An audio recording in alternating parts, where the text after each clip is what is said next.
Congratulations and welcome. Welcome to the QuickBooks Online International Certification Platform.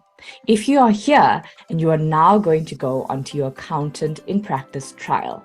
If you are an accountant in practice, please sign up for our trial by clicking on the link below. So I'm going to show you exactly how to go through the trial and sign up. So once we click on the link, it's going to take you to this page and it's going to ask you to confirm your country. So for this example, I'm going to use Kenya. And what's really nice is you get the option to choose your language, but in this example, I'm going to choose English. So once you've selected your country and your language, you're going to click on this button that says free 2-month trial for accountants. Once you've clicked on the link, it's going to take you to the sign up for a trial page. You're going to insert your email address, you're going to put in your first name, and you're going to put in your phone number. So just make sure that your phone number code is already in. So as you can see here, so you're going to start your number with after the phone code. And then you're going to put a password in. And this password is basically going to be the password that you use to go into your QuickBooks Online trial. And your email address is going to be your user ID. So just make sure that your password has 8 or more characters, uses upper and lowercase characters, uses a number and a symbol. And then you're going to start your free trial. Thank you.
So today we're going to look at how to create your account.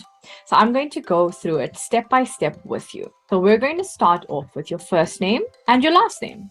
Then we're going to input an email address. So I'm going to put my company name in and a phone number, and then I'm going to put in our postal code and the number of employees in your firm. I'm going to choose a country of residence. I'm going to choose South Africa. And then you're going to choose a country of practice. So your country of practice can be different. And in this example, I'm going to choose Kenya.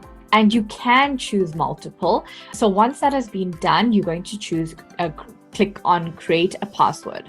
Once you've done and filled in everything, you're going to click on create account. It's going to take you to the sign in page, qbglobaltraining.com/login. If you've signed up, you're going to go back to this login page and you're going to sign up using the details that you inputted on the first screen. And then you're going to sign in. Once you're signed in, you now have access to the QuickBooks Online International Training platform. So here you're going to see 30-minute bite-sized videos, and you can watch this before you take the exam if you want to do a self-study. You're also going to be able to take the exam here and download your certification. Thank you.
They make a great flat white.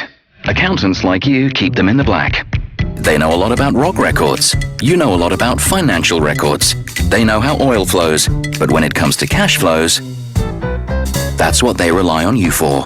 We know how dedicated you are to your clients. Working late, answering hundreds of emails, make that thousands, staying on top of legislation, and the new legislation, switching constantly between different clients and situations, shifting deadlines, and years of continuous professional development. All right, let's get back to it.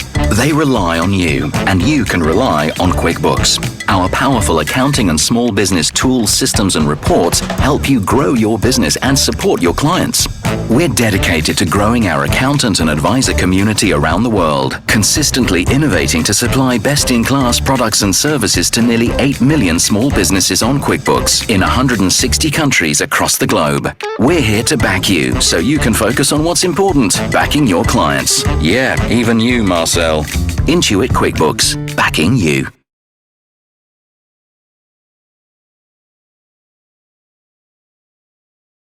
Hello and welcome everyone to the QuickBooks Online International Certification Preparation Part 1. So this is a two-part series. We will be covering it in the 2 hours today before we go into study hall. So I hope everyone is excited, and I'm just going to share a bit about myself before we get started. So I'm Nadine Augustine. I'm a QuickBooks advisor, an Intuit Trainer Writer Network member. I'm the co-founder of Ecom Accountants, and I'm a registered business accountant.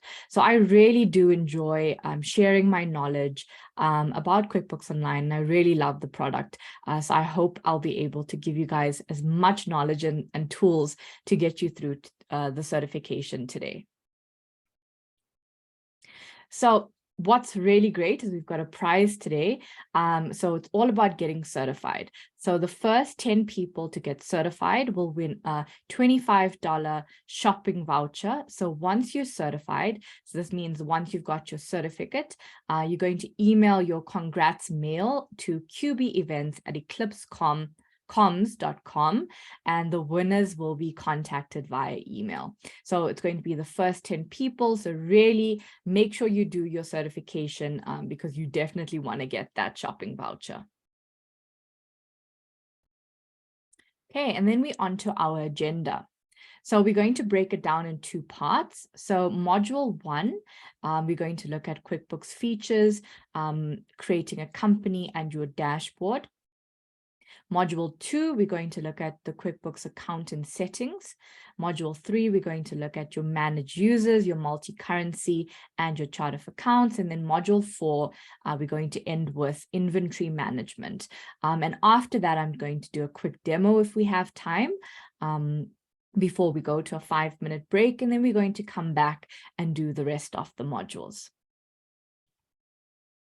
Okay, so if everyone's ready, let's get started. So the first module is all about QuickBooks features, creating your company and dashboard. And I really welcome you guys. Take a lot of notes, get ready. You are going to get a lot of information in these 2 hours. So be awake, it's 2 punchy hours, and let's go. Okay, so we're going to start with creating your company. So with QuickBooks Online, your account, you get 3 different subscription levels. You get your simple start. So that is all about tracking your income and your expenses. These are all what you get in the subscription levels.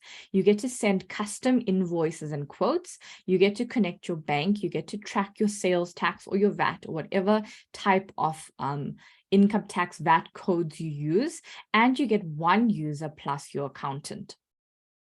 In Essentials, you get everything in Simple Start, plus insights and reports. You get to manage your employees, you get multi-currency, and it's for 3 users plus your accountant. And then in Plus, you get everything in Essentials, plus recurring transactions, tracking inventory, tracking projects and locations. This is also regarding classes, and you get to manage your budget, and it's for 5 users plus your accountant. So just remember that when you look at Essentials and Plus, you get a few options. And that is something that you'll only find in Essentials and Plus, and that is the ability to track and pay your bills. You won't find that in Simple Start. And then the only features available in Plus is your budgeting, inventory, and class tracking, which is your locations. So those are only available in Plus. So if you have clients that do have those needs, make sure that they do use the Plus version. So choosing the correct subscription level is very important. Okay, so we're now going to look at getting started or getting your account. So obviously, once you've chosen your subscription level, you're going to sign into your account. And just be aware that Google Chrome and Firefox are the ones that are fully supported by QuickBooks Online. So that's just something to look out for when you advise your clients or you yourself are using QuickBooks Online. Those two internet browsers are fully supported. So when you are signing up and you're new to QuickBooks, you're going to do the sign up, and that's going to be your email address, your first name, your last name, and your phone number and your password. If you already have an Intuit ID, you're going to go to the sign in page. Then once we're done, you're going to open your new QuickBooks Online company. And the first question it's going to ask you is the name of your company and how long the company has been in business for. So those are the two most important things it's going to ask you, the two key questions it's going to ask you. And once you're done there, it's going to ask you, what would you like to do in QuickBooks? And you're simply going to tick everything that you would like to do in QuickBooks Online. So whether it be organize expenses, send and track invoices, track your retail sales, pay your employees. So you're going to tick all of those functions that you want to do. And when you're done with the processes, you're going to click on the green buttons, and those are going to lead you to your next steps. Okay, and that is creating your company. So now we're going to briefly look at our dashboard. So if anyone has any questions just before I move on, please put them in the question and answer box. The team will try and help you now, but at the end of the session in our study hall, we will be going through a whole session where we can go through all of your questions and answer them in detail. So on your dashboard, this is actually a brilliant section. You have two sections in your dashboard. You got a getting things done section and a business overview section. So your get things done section is all about the shortcuts. So you've got your add customer, your add estimates, your tracking time. These are all shortcuts to help you get the job done quicker. Then you've got your business overview. Your business overview is all about those key reporting dashboards, something that you and your client would like to see at a snapshot. So on this dashboard page, there are a few other features that you need to look out for. So for example, if your client would like to sell a product online and they're looking for an app, you need to tell them where they would need to go, because obviously that would need an add-on or an integration. And there's an entire tab on the left-hand side dedicated to this. And this is your apps tab. So on your left-hand side, you see all of your centers. So you've got your banking center, you've got your sales center, you've got your cash flow projector, you've got your expenses center, which has your suppliers and your expenses. You've got your employee center where you can track the time. You've got your reporting, you've got your taxes and your accounting, which has your chart of accounts and reconciliations. And then you've got that apps. So if you have a client that wants to add in any applications, any add-ons, that is where to find it. And then if a client wants to find an expense or if they want to find a transaction quickly, you're going to use the magnifying glass at the top right of the screen. So on the top right, you're going to basically find your help button. You're going to find that magnifying glass, and that magnifying glass is basically your search tool. It can be a very advanced search tool or a very top level search tool.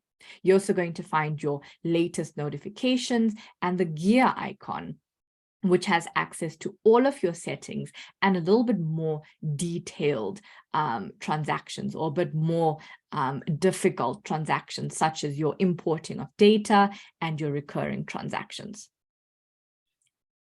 So if you look at the plus new button on the left-hand side, you will see that this is your create new menu, and this is the best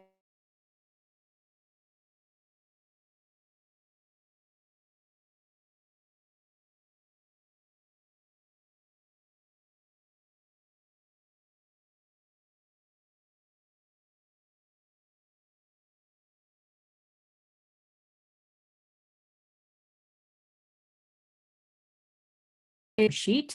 And in other, you can pull a statement, you can do a journal entry, you can even do inventory quantity adjustments. So this is really your day-to-day transactions where you would operate. And this is a much easier way of getting to places rather than going into the actual centers. So rather than going into your sales center or your expenses center, this is a great way to become quicker and more efficient. Okay, and we are on module 2. So please, again, if you have any questions about module 1, please post them in the Q&A, and we will get through anything either now or in the end. So now we're going to be looking at settings.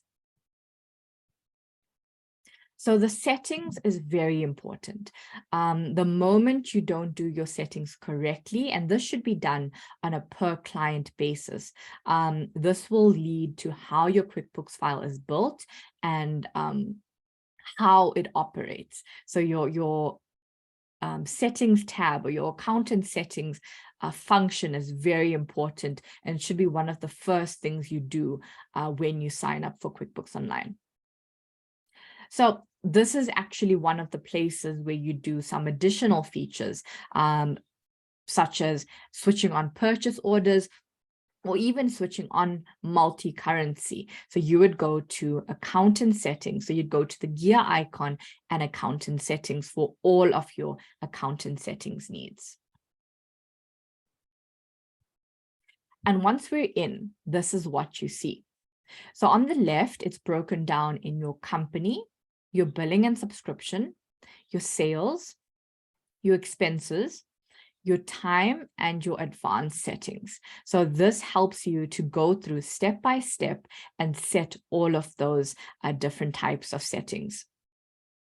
So as you can see in company, this is where you do your company name, your logo, and the business ID. You put your company type in, your contact info, your address.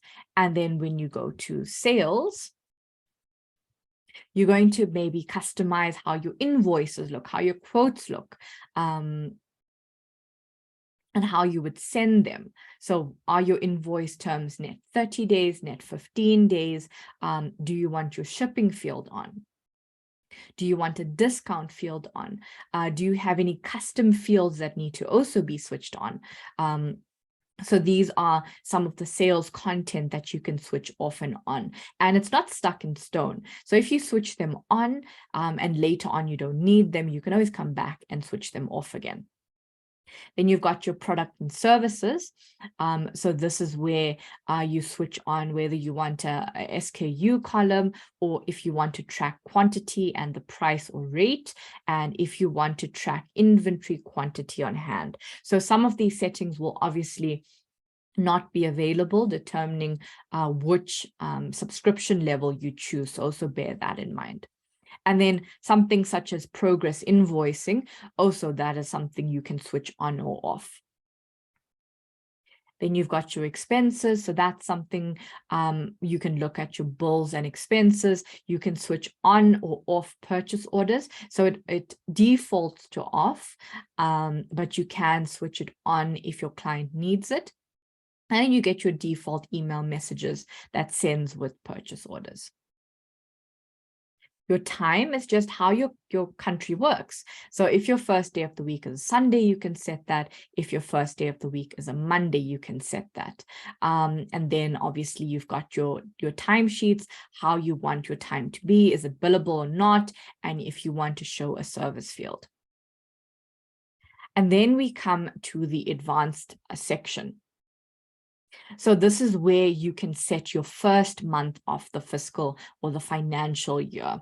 So remember, we are very used to setting end of financial years. So just remember that this says the first month. So if your financial year ends in February, you would choose March. So that's very important. So you would then go to accountant settings and go to your advanced, and this is where you would find that feature. And another great feature here is closing the books. And what it does is basically if your client works on the books and you're the accountant and you know your client is very used to going back to old data and changing it and makes mistakes, or if you as a firm just wants to close the books after a certain date to make sure that no transactions get processed before that date, you can go and close the books with a password. And that is done in your accounting section in your advanced settings.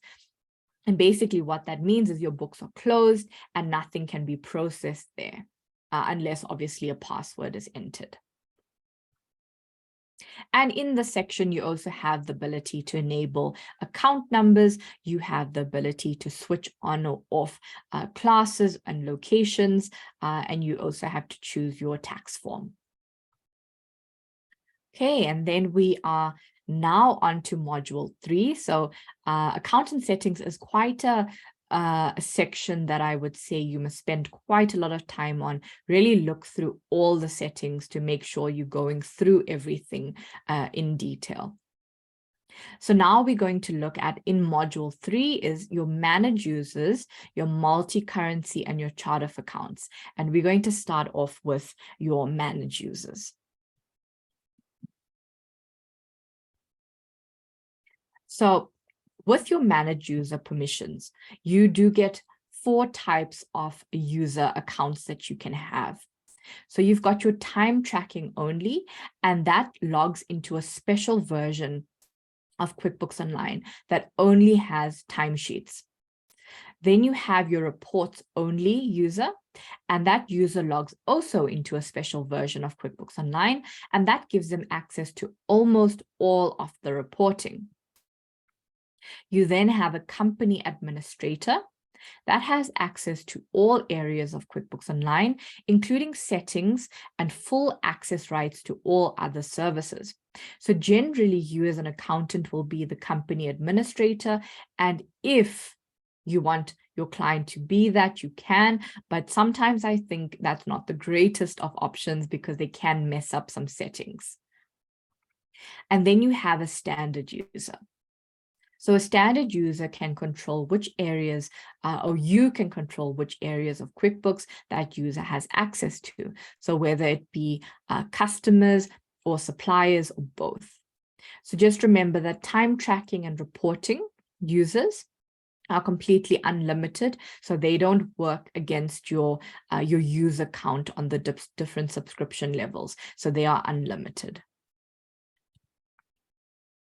Okay, and then when we look at adding and managing users, so you're going to do that under your gear icons, under your settings section, or your tools, your lists, all the stuff that's a little bit high level. And you're going to go to your manage users, and that's under your company.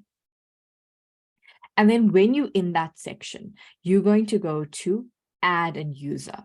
So if you already have added users and you want to edit or make inactive, you're going to go to that edit section, which is also there, or you can even view your user activity. So you can view what that user has actually done, almost like an audit trail.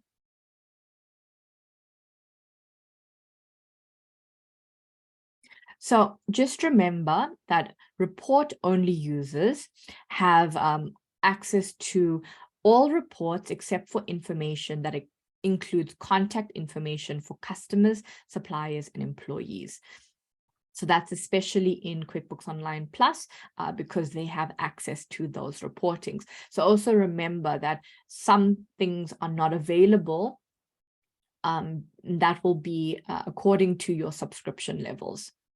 And then also regular or custom users, you can also set up those reporting and time tracking users. So you have custom users, you've got standard users, so you can really build a user up to how you really want it to be built. And I'm going to show you now.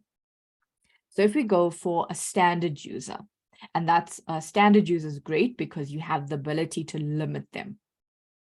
So on the access rights, you can either choose to give them all the rights, or you can give them no rights. So that's basically just viewing rights, or you can limit them. So if you limit them, you're going to limit them to a customer or a supplier. And then when you do click on that limited and you click on a customer, it's going to show you what they will have access to and what they won't have access to. And once you click on all or none or limited, the next screen is going to tell you, do you want to add this user to allow them to add, edit, and remove users? So it's either yes, no, or view only. And do you want this user to edit company info? It's again, yes or no. And then do you want this user to manage subscriptions? It's yes, no, or view only. So you really have the ability to build the standard user how you want to build it. So lesson 2 is multi-currency. So this is something we get quite often in these certifications. Multi-currency is quite a complex feature. It's built really well in QuickBooks Online and operates really well, but you do have to set it up correctly. So again, you're going to go to your accountant settings feature or section in your gear tab. You're going to go to advanced. And then you're going to go to multi-currency. So you'll then see that your home currency is whatever your home currency is. And then you're going to see that multi-currency is off. Just remember that once you switch multi-currency on, it can't be switched off again. So you need to be 100% sure that you're switching it on and you know why you're switching it on and you know how you're going to use it before you switch it on. Okay, so again, to activate, you go to the gear button, you go to accountant settings. And in the multi-currency section, you're going to toggle on that multi-currency. So you can see your home currency, you can see that little toggle. So it's going to be gray and you're going to toggle it onto green. And then it's going to say to you, once you turn on multi-currency, you cannot turn it off. You cannot change your home currency. Extra fields, columns, and more are added to QuickBooks, and some features may no longer be available. So I do know that there's a brilliant article on multi-currency on the QuickBooks Online page. You just go search for multi-currency, and if you need more assistance on it and more detailed information, it has a great article about it. And then you're going to tick the box to say, I understand that I cannot undo multi-currency. So there's a lot of steps before you basically switch on multi-currency. And once you're happy, you're going to click on save. Okay, so once it's on, basically you're going to see that it's on and you're going to be able to manage your currencies. So once you click on manage currencies, you're going to see your home currency, and then you're going to have the ability to click on add currency at the top right corner. So QuickBooks Online is great. It always guides you with green. So when you add your currency, you're going to basically choose the currencies that you operate in or the currencies that your clients operate in. And you're just going to keep adding them basically. And once you've chosen them, you're going to click on add. Now, what's great here is QuickBooks Online pulls in the rate every single day. I'm not exactly sure what time it does, but I think it's really early in the morning. So when you into your QuickBooks Online account, everything has been updated. But you can also see when the last update has been done on the currency, and that's really great. But if you have a set currency with that client, if it's a fixed currency and you need to change it, you do have that ability. So you can go to Edit Currency Exchange and you can put in your fixed currency that you have an agreement with. And then it's going to calculate those gains or losses on the currency on that rate. Otherwise, it's going to use the currency that it collects on a daily basis. And you're going to be able to see that currency on the left as well. So this is a great way to see an overview of your different currencies and the rates. And then obviously, as you start transacting, you'll be able to see on your reporting the gains and losses on those transactions. So this is where you would do your edit currency exchange. This is if you would put in your own fixed currency. Okay, and now we're going to look at your chart of accounts. So I think chart of accounts is so important. This again should not be general. This should be on a per client basis, and it should obviously be per industry. I think every industry should have its own set of accounts, and that's what gives great reporting. If you give a general chart of accounts, your fee should generally be quite a basic fee. So you can also price your services based on your chart of accounts. Because obviously, the more detailed you go, the more work you're going to put in. So it just depends. But obviously here you can see what is a chart of accounts. You've got your assets, you've got your liability, you've got your equity, you've got your income, and you've got your expenses. We all know it. We're all accountants. So I'm not going to spend too much time here. So this is interesting. The role of products and services in QuickBooks Online. So what is a product and service item, and how does it link with your chart of accounts? So you've got your product and service item, and that is the item you use to invoice on your sales invoices and on your bills. So we're going to touch on that a little bit later, but basically it's the invoices you send out to your customers and the supplier invoices you receive from your suppliers. So if you are selling, let's say, goods, it's going to be a product item. If you are selling a service, it's going to be a service item. Now, what's so important is that each of these items need to have an income account linked to it and an expense account linked to it. A service item doesn't necessarily need an expense account linked to it, but it definitely needs an income account linked to it. But a product item needs both linked to it, because that is how you're going to get your gross profit. So it's going to show in your profit and loss. Your product and service items don't show in your profit and loss.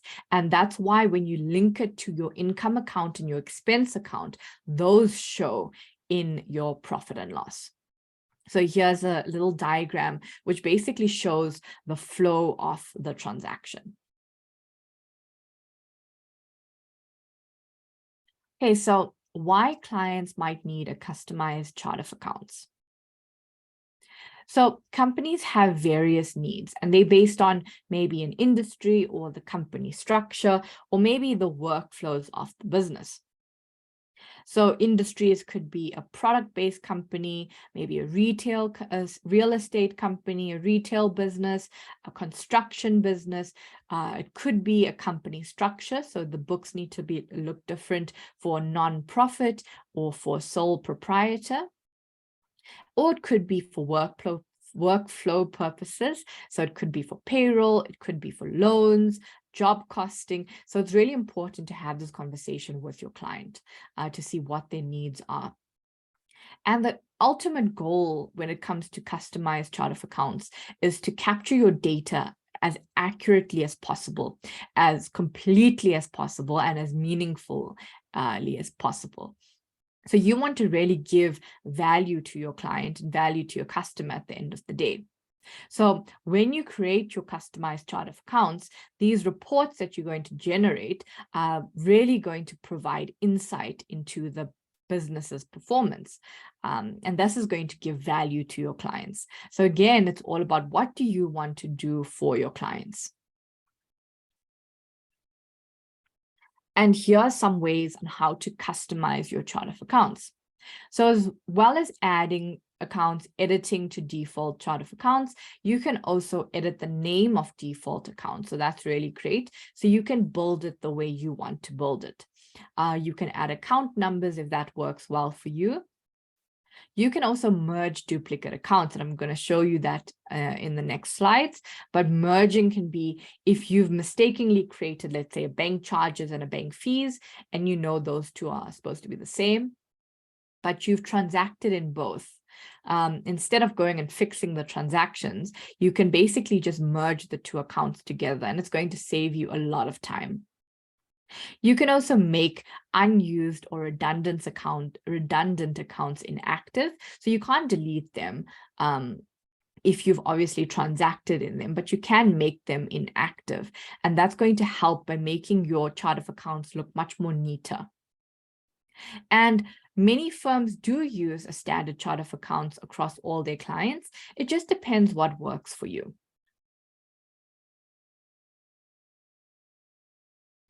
Okay, so you can import your chart of accounts. So you don't have to go around and manually add one by one your chart of account. So if you do want to import them, you're going to go to your gear icon.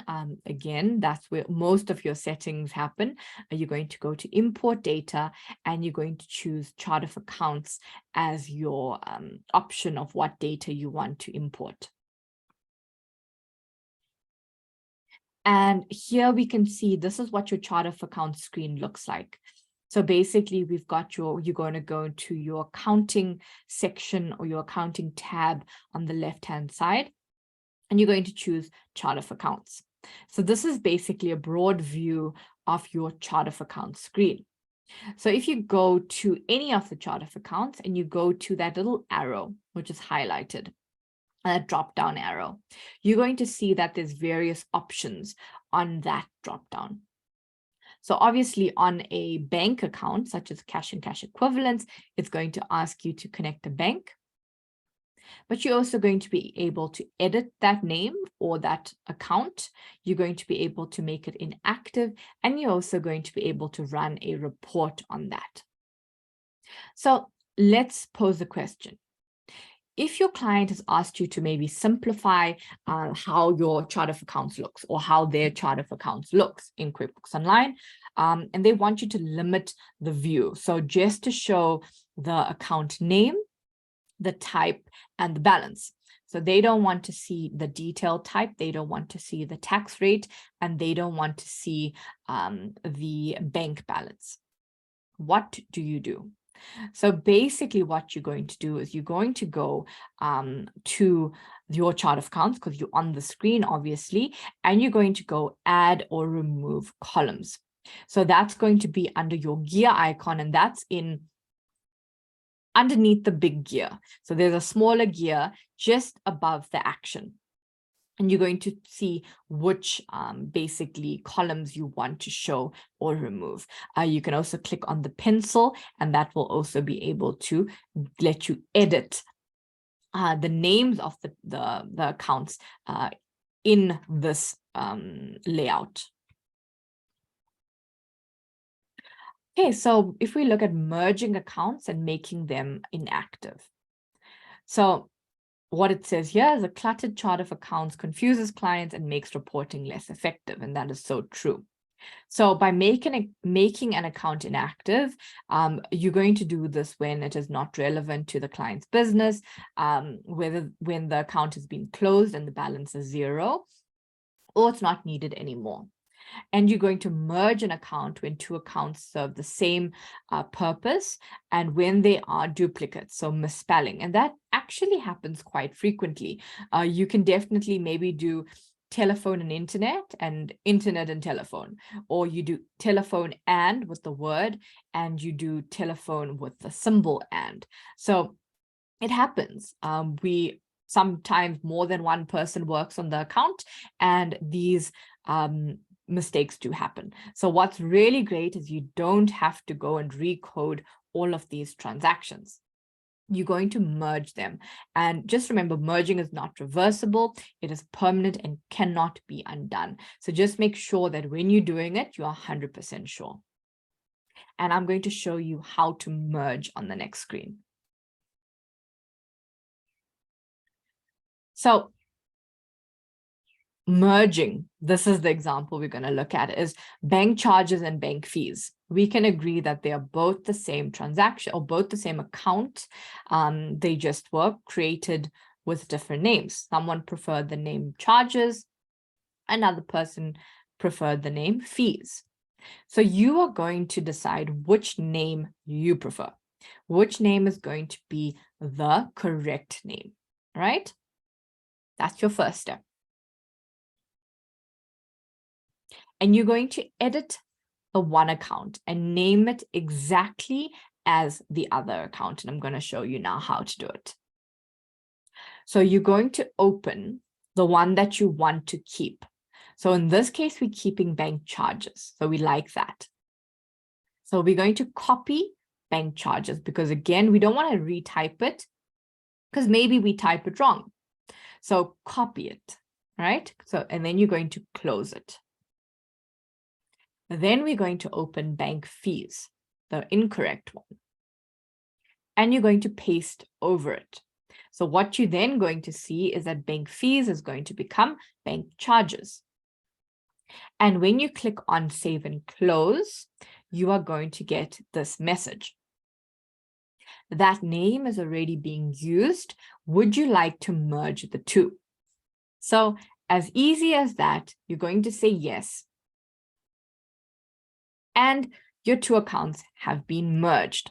Now what you're going to see is you're going to see bank fees has been deleted and you've got one bank charges, and all of your transactions in bank fees have now moved to bank charges. And it's that easy and that quick. You can really fix your chart of accounts and get everything neat and in one place, because imagine pulling a profit and loss. You've got bank charges, bank fees, you've got petrol, you've got motor vehicle expenses, you've got, it can go on. So really go look through your chart of account and clean it up. And again, just to make your account inactive. So again, we're going to go on that drop down. You're going to click on make inactive, as simple as that. It's going to ask you, are you sure you want to inactivate this account? And you're going to click on yes. And now it's going to show you that it's deleted. It's not exactly deleted, it's just inactive, but you can make it active again. So this is the only type of account that you can reverse.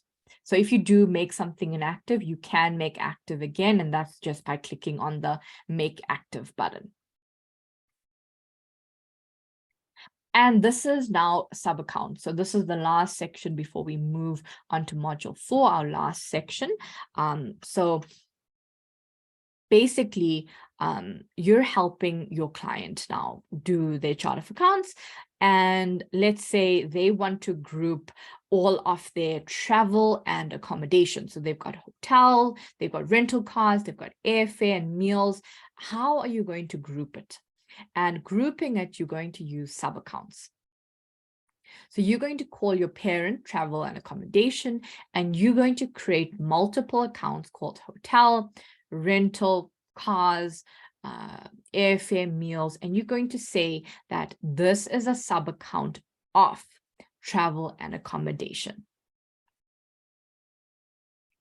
And now we've got products and services, and this is the last module before we go to the short demo and before we go to the break. Okay, so we've got 4 types of products and services. We've got inventory, we've got non-inventory, we've got services, and we've got bundle items. So your inventory items is products you buy and sell and that you track quantities of. Your non-inventory items are products you buy and sell, but you don't really want to track the quantities. So it's more like your nuts and bolts. Then you've got service items. So these are items that you provide to customers, such as landscaping or tax preparation services. And then you've got bundle. So a bundle is really great. It can be a collection of products and services. So maybe you're selling a computer, but you're also selling a software, or you're selling a computer with support for a whole year. So that's where your bundle comes in. Then setting up your products and services. Obviously, you're going to do those settings in your settings section under your sales. And basically, what is the purpose of products and services in QuickBooks Online? Really, what does it mean? It's basically, it makes it easy for clients to fill out forms. It handles the debits and credits behind the scenes for clients. It tracks inventory purchased, sold, and quantity on hand. And it tracks materials and supplied purchased and sold by your client. So it does all of this. And this is the products and services that we are talking about. So adding a new item, you can either import these or you can obviously add them on its own. So you're going to go to your gear icon, you're going to go to lists menu, and you're going to go to product and services. So that's where you're going to find them. So just remember, when you sell a product and service on an invoice or sales receipt, that product or service needs to be linked to an income account. That is how it's going to show on your profit and loss. So when you create a new product or service, you're either going to have the option to import or create manually. You're going to choose your type of product or service, and then you're going to fill in the product and service and all the details that needed in the next section. And this is importing. So you're going to go to chart of accounts and you're going to go to products and services, customers and suppliers. Those are all the types of data that can be imported. And you're going to choose your product and services. That's obviously the one you're going to want to do in this section. And just remember that you can also import invoices and bills. So this is all the type of information you can import. So that's really great. If you have a lot of clients that have a lot of invoices and bills, this is a great way to get the information in. And I think with importing, just before we go onto the demo, you're going to basically download the sample file. This goes to all types of data, and you work from your sample file and you import it in. It's as simple as that. So importing, when you're onto your sales tab, you can also find your products and services there. You're going to go to your new, click on the down arrow and import. So there's two ways in which you can actually import your data. You can go to the gear icon, import data, or you can go directly from your product and service tab in your sales center and import from there. Okay, so we're going to go through a demo. I think we've got about 10 minutes to demo. And I'm just going to briefly touch on what we've went through now in the last section.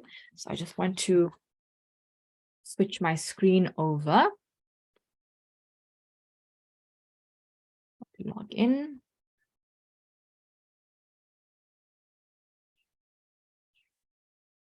I hope everyone enjoyed. I know we're going fast, but we have a lot to cover in 2 hours.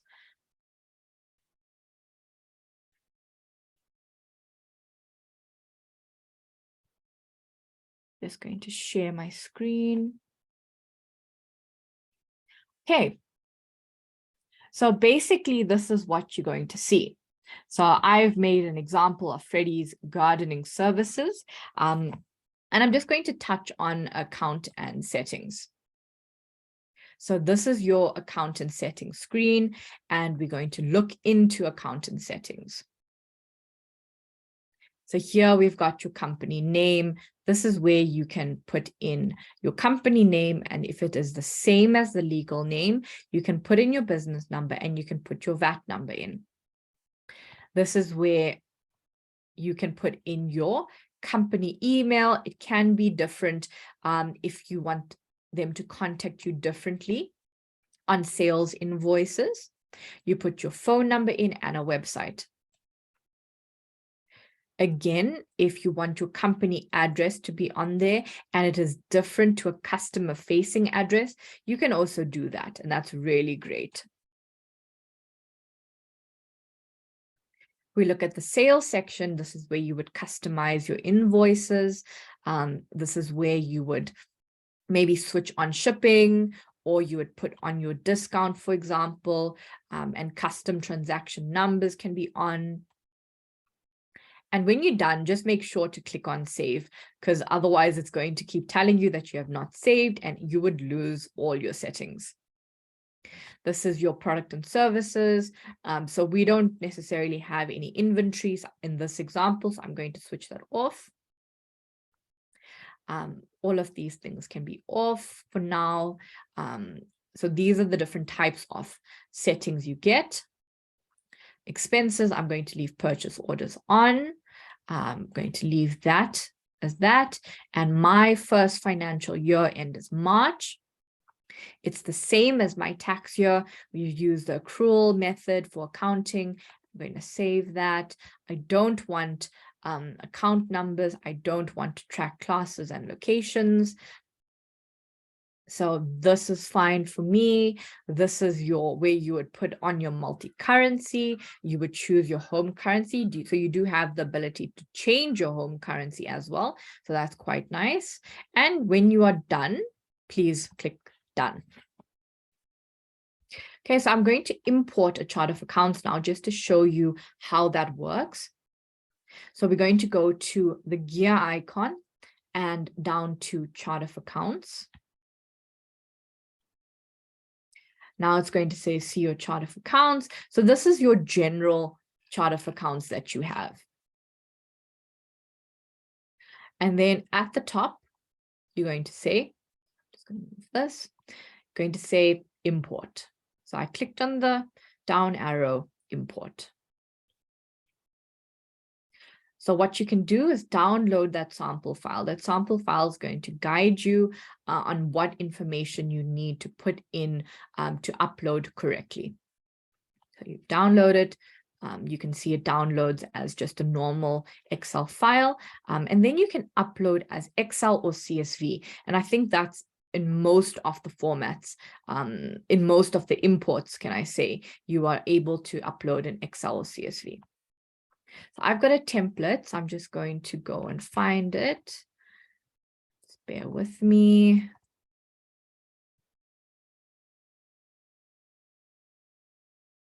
So once you've found it, you're going to go next. So it's already found that I have detail type. I've got an account name and I've got an account number and I've got a type.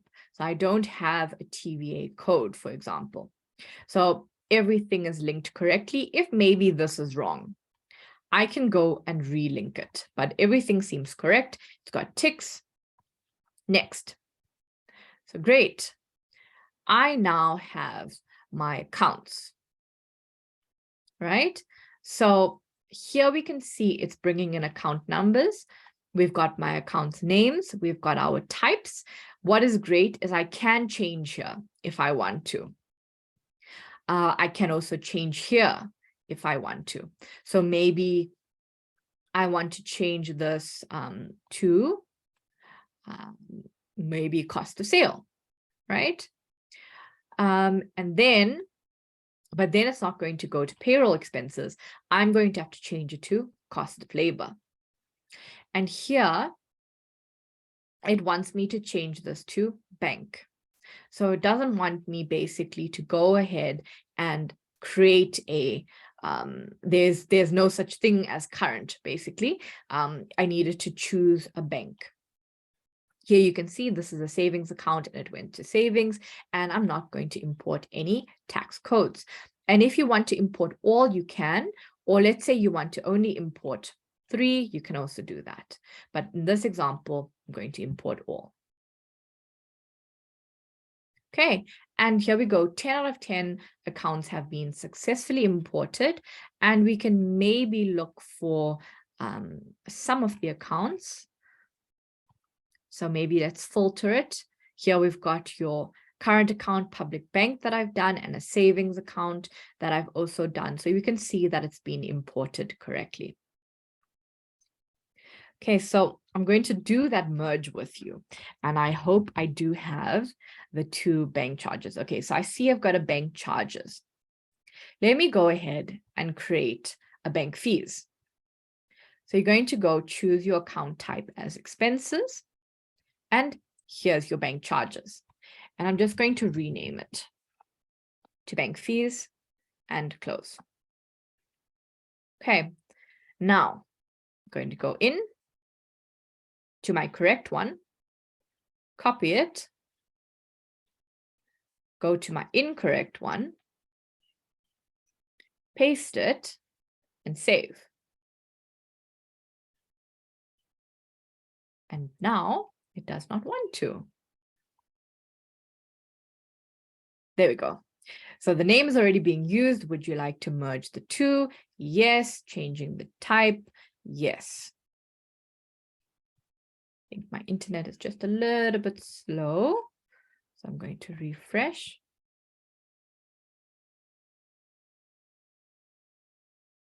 Or I'm working a little bit too fast. I'm just going to search for bank here, and I see it didn't change. So let me quickly just change this. There we go. Yes. And now it's been done, right? So if I search for bank, but I want to include inactive, here's my bank fees deleted, and here's my bank charges. So this is what I was telling you about, where you can deselect certain things to show or not show. Okay, and then we're going to show you a sub account quickly. My favorite is adding in motor vehicle expenses. So it's going to be an expense. Let's do auto. So our parent account will be motor vehicle expenses, and we leave it just like that. Save a new. Then you can see it remains the same, and that's really great. So the next one we will do petrol and tolls. And this is a sub account of motor vehicle expenses. Another one, let's say repairs and maintenance. Link it. So you link to the parent, don't forget that, and that must be ticked. Okay, save and close. And now if we go to motor vehicle expenses, let's find it. You can see that these 2 are now linked to this. And that's really great. So when you do your reporting, this is how it will show. And what's really nice here is when you do your profit and loss, which we'll do later, you can actually show the amounts separately. So your petrol and toll, your repair and maintenance, or you can group them into your motor vehicle expenses. And then I'm just going to quickly show you your expenses. So your sales center, product and services, or we can go to list product and services. Okay, so if we add a manual one, we've got your options here. So I turned off inventory tracking. So that is why that's grayed out. Okay, so I'm going to choose service, right? And we're going to say this is, I'm going to give it a code. So your name can either be a code or a name. So let's say this is gardening. And we're going to say this is weekly gardening services. Right. And the price is 1,500 a week. And this is what is important, your income account. So if you want to split your income into your different types of services you provide, that will be really important to do it here. So if you want to have gardening services show on your profit and loss, then go and create an income account, or go and create a chart of account for sales that shows gardening services. So here, I'll just keep it as services for now, inclusive, or there is no tax, or we do that, inclusive, and save and close. And obviously you don't purchase this because it is a service. And as simple as that, right? So if you want to import, you go to import data, product and services, and download sample. You work through the sample and you import it back in, and you follow the steps. You map your data and you import. So let's see if I can quickly do product and service. You can see I've already got my names. I've got stuff that's linked, and if it doesn't have matches, it's fine. I've got some stuff that's red. So for now, I'm just going to leave the stuff out that's red. Right? Don't want to put those in, and we're going to put these in. Okay? We're happy. I'm not going to change anything, and we're going to import. And just like that, we've imported 3 product and services. So I'm just going to switch back to my screen share.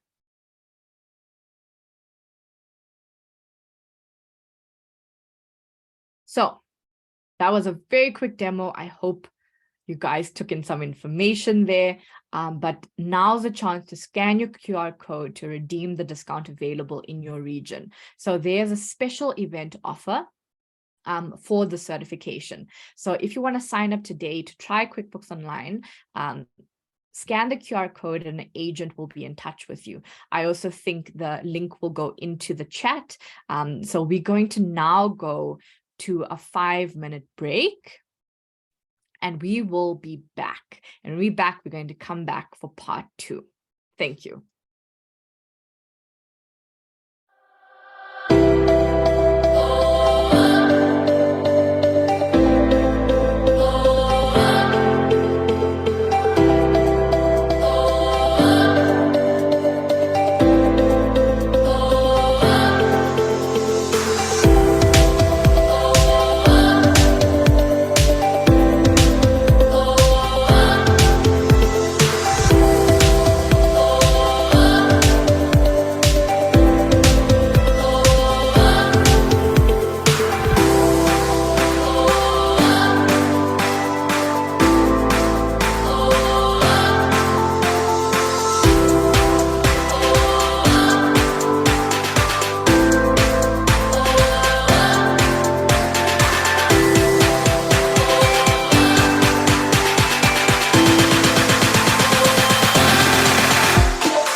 Get more done with instant access to your QuickBooks information right on your mobile device. You can email invoices, receive payments, reconcile online banking transactions, and a whole lot more. It's available for iOS and Android devices, which work the same basic way. In this video, we'll use the iOS version. To get the mobile app, just open the App Store on your mobile device, search for QuickBooks Online, and download the app. Sign in with your QuickBooks user ID and password. First, you'll see your company activity screen that lists all your activities, which includes everything you've done on your computer. To start a new activity, tap this plus. The menu gives you quick access to company contacts, transactions, reports, help, and settings. Tap Customers to see your customer list. Tap a customer's name to see all of their activities. It's easy to see if the customer owes you money. And because you're on a mobile device, you can tap to call or email them. Or, if you're going to visit them, tap the pin to see a map with step-by-step directions so you can pick up their payment. You can also see your customer's contact details. It's always easy to get back to the menu. Just tap the back button. QuickBooks makes it easy to keep track of your expenses. Just snap a photo of the receipt and capture your expense on the spot. Now your receipt is attached to the transaction in QuickBooks, so you're ready for tax time. You can also check your profit and loss report to see how your business is doing. Now it's your turn. Download QuickBooks Online from the App Store and explore for yourself.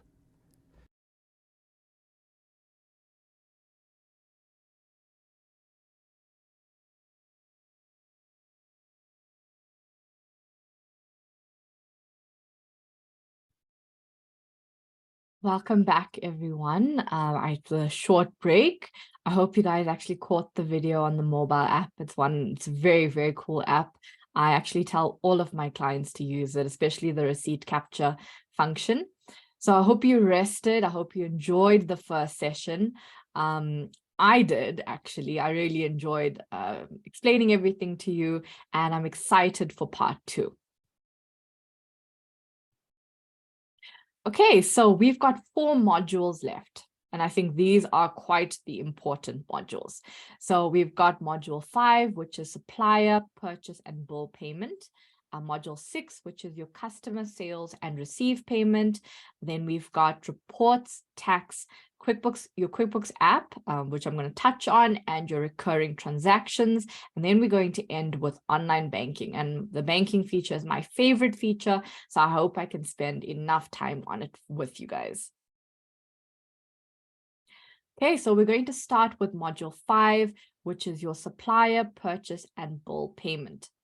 So your lesson 1 is all about adding suppliers. So what I like about QuickBooks Online is the fact that everything you do, be it your product and services, your suppliers, your customers, is all the same look and feel. And it's basically the same process. So if you learn it once, you're going to know it over all of them. So doesn't the screen look a little bit familiar? Importing a supplier list.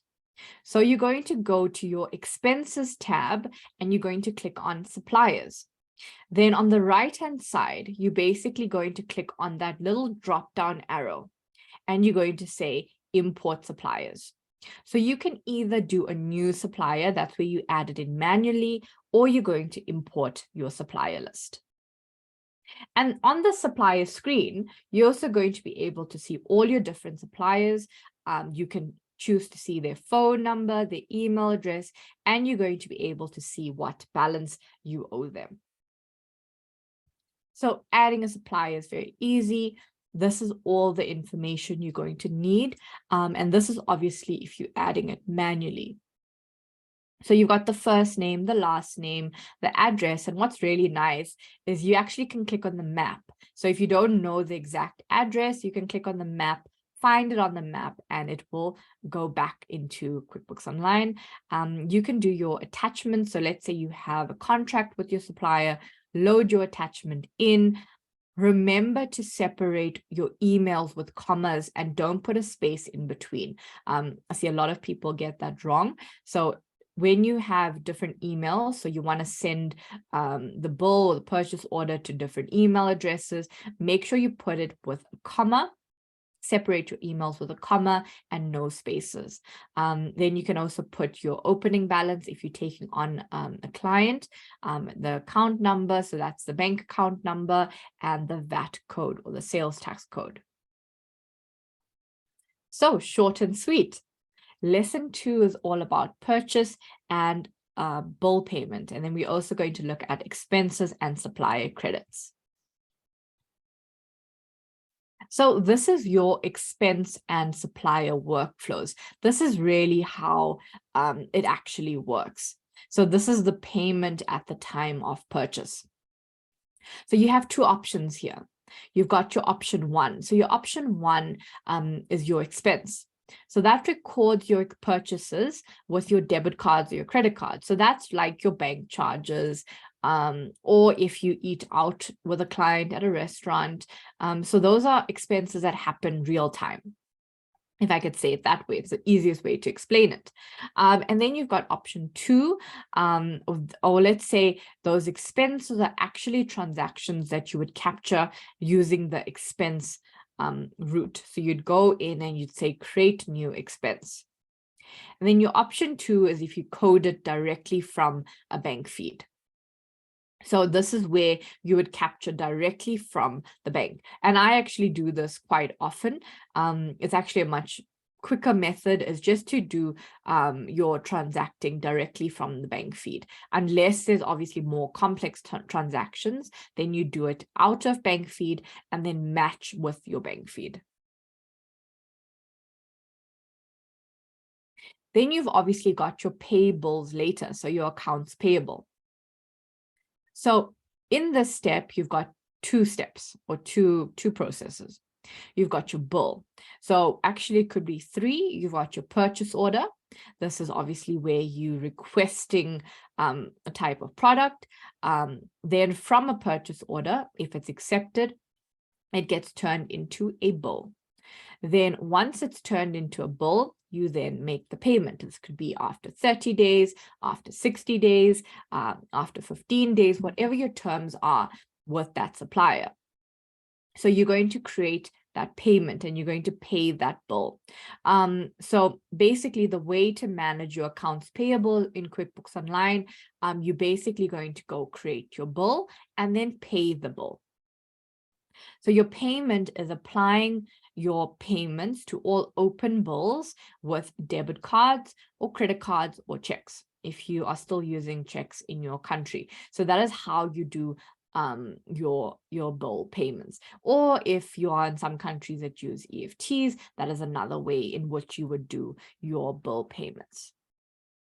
And what's nice is you can do bulk payment of bills. So if your client invoice or your supplier invoices you 5 bills and you pay them one amount at the end of the month, you can do one payment that goes towards all of the bills. And when you do payments, you can also overpay, and then you will be in a credit with them. So that's also a great way to manage your accounts payable.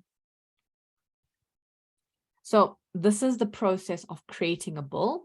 You're going to go to your create new button, or your create menu button. Then you're going to go to suppliers and bill, and this is where you're going to input your data. So in your bill, you have the option of choosing a category or an item. So remember, your item is your product and service item. So that is, if you actually are tracking inventory, you're going to put your items there.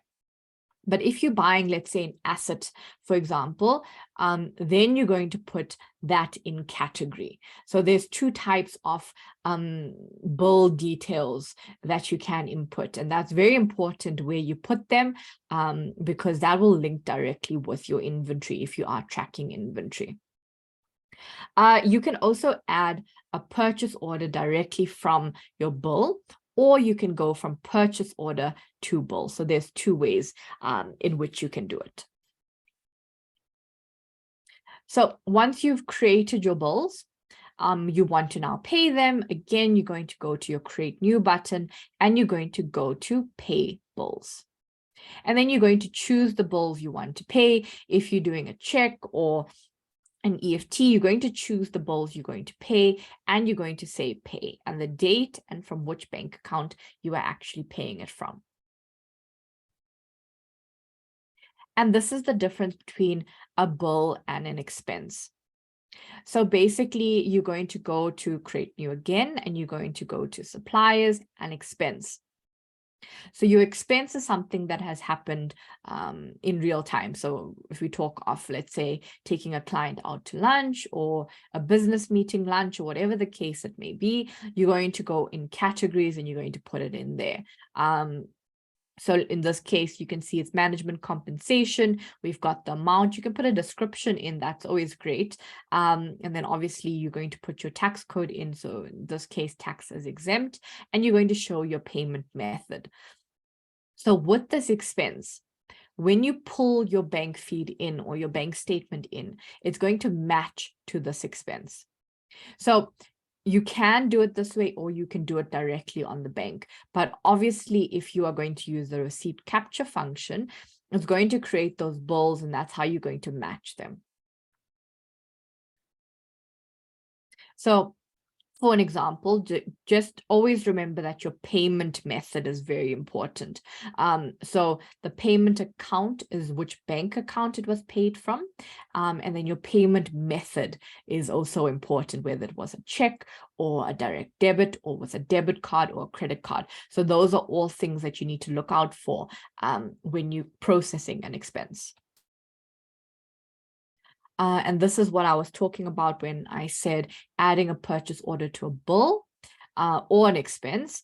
You're going to go into your bill, and it's going to pop up on the right-hand screen that you have this purchase order that you can add to the bill. And then you don't have to capture anything. The purchase order immediately falls into your bill, and you can save and close, and it is done. Okay, now we look at module 6, which is your customers, sales, receive payments. And we're going to start off with adding customers. So you can either import customers or you can add them manually. But let's say your client, for example, has a lot of customers with balances, and it's just going to be a nightmare to manually capture them. What would you do? So you're either going to go to your gear icon and go to import data, and you're going to choose customers, or you're going to go to your sales center, go to customers, in the drop down, click on import customers. And that is where the process you're going to follow to basically import your customers in. Download that sample file and put the data in as it should be, and then import away. This is if you add a customer manually. So what is really nice is you can also merge customers, just as how you would merge chart of accounts. Exactly the same process. You find the one is correct. You copy that name, you go and put it, and that's your display name, just remember. So you copy that and you put it in the incorrect one, save it. It's going to tell you there's already one that exists, and it's going to move everything into the correct one, and you're going to have one customer. That's going to help you with your statements that you pull out and everything. So it can happen that we create two customers. It really can. One can maybe be the customer or the company, one can be the owner, but they're actually supposed to be one. That is how you would handle it. So this is how what you would do if you add a customer manually. You've got your first name, your last name, you can put a title in, a middle name, your company. So this is what's also really important. If it's a company, your first name, last name is going to be the person that you address your invoices to. Make sure your display name has been selected to the company and not the actual person you're addressing the invoices to. That's very important. And everything else remains the same. So you've got your notes, you've got your payment and billing, your language, your attachments, everything is exactly the same as your suppliers. Okay, then we've got estimates and purchase orders, and that is lesson 2. Okay, so in this step, basically what we're going to look at here is your step 1 and step 2. So we've got your sales receipts and we've got your deposit. So that's 2 types of transactions. So a sales receipt records sales and payments in a single step. A deposit groups multiple payments to a single bank deposit. So if you can explain it in a way, it can basically be that a lot of clients pays you cash, and you go and deposit one amount into the bank. That is the best way to explain it. So what is the best use of sales receipts in QuickBooks Online, you may ask? So a sales receipt is really used when a customer pays you at the time of the sale. So if you're transacting in real time, that is when you would use a sales receipt.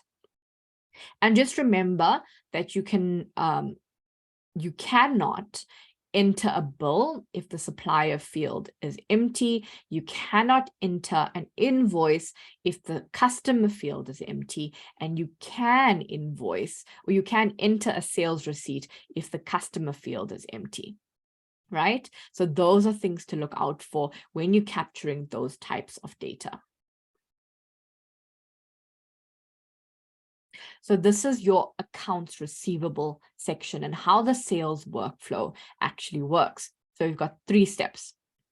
Step 1, you've got your invoice. So actually you could say there's 4 steps, because step 1 could be your quote or estimate. So you can invoice from an estimate or create them from scratch. Then step 2 is your payment. So you're going to apply all your payments to open invoices manually or automatically. And then step 3 is you're going to group all those payments to a single bank deposit. So you can also do this directly from bank feeds and match them. But if you have overpayments, again, you're going to have to do them in receive payment and not from a bank feed. And then when you do that payment, you're basically going to match it in the bank feed.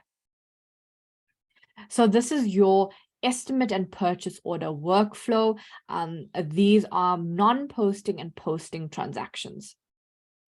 So just remember that an estimate is non-posting as well as a purchase order. These are things that we are estimating and we don't know if they're actually going to happen.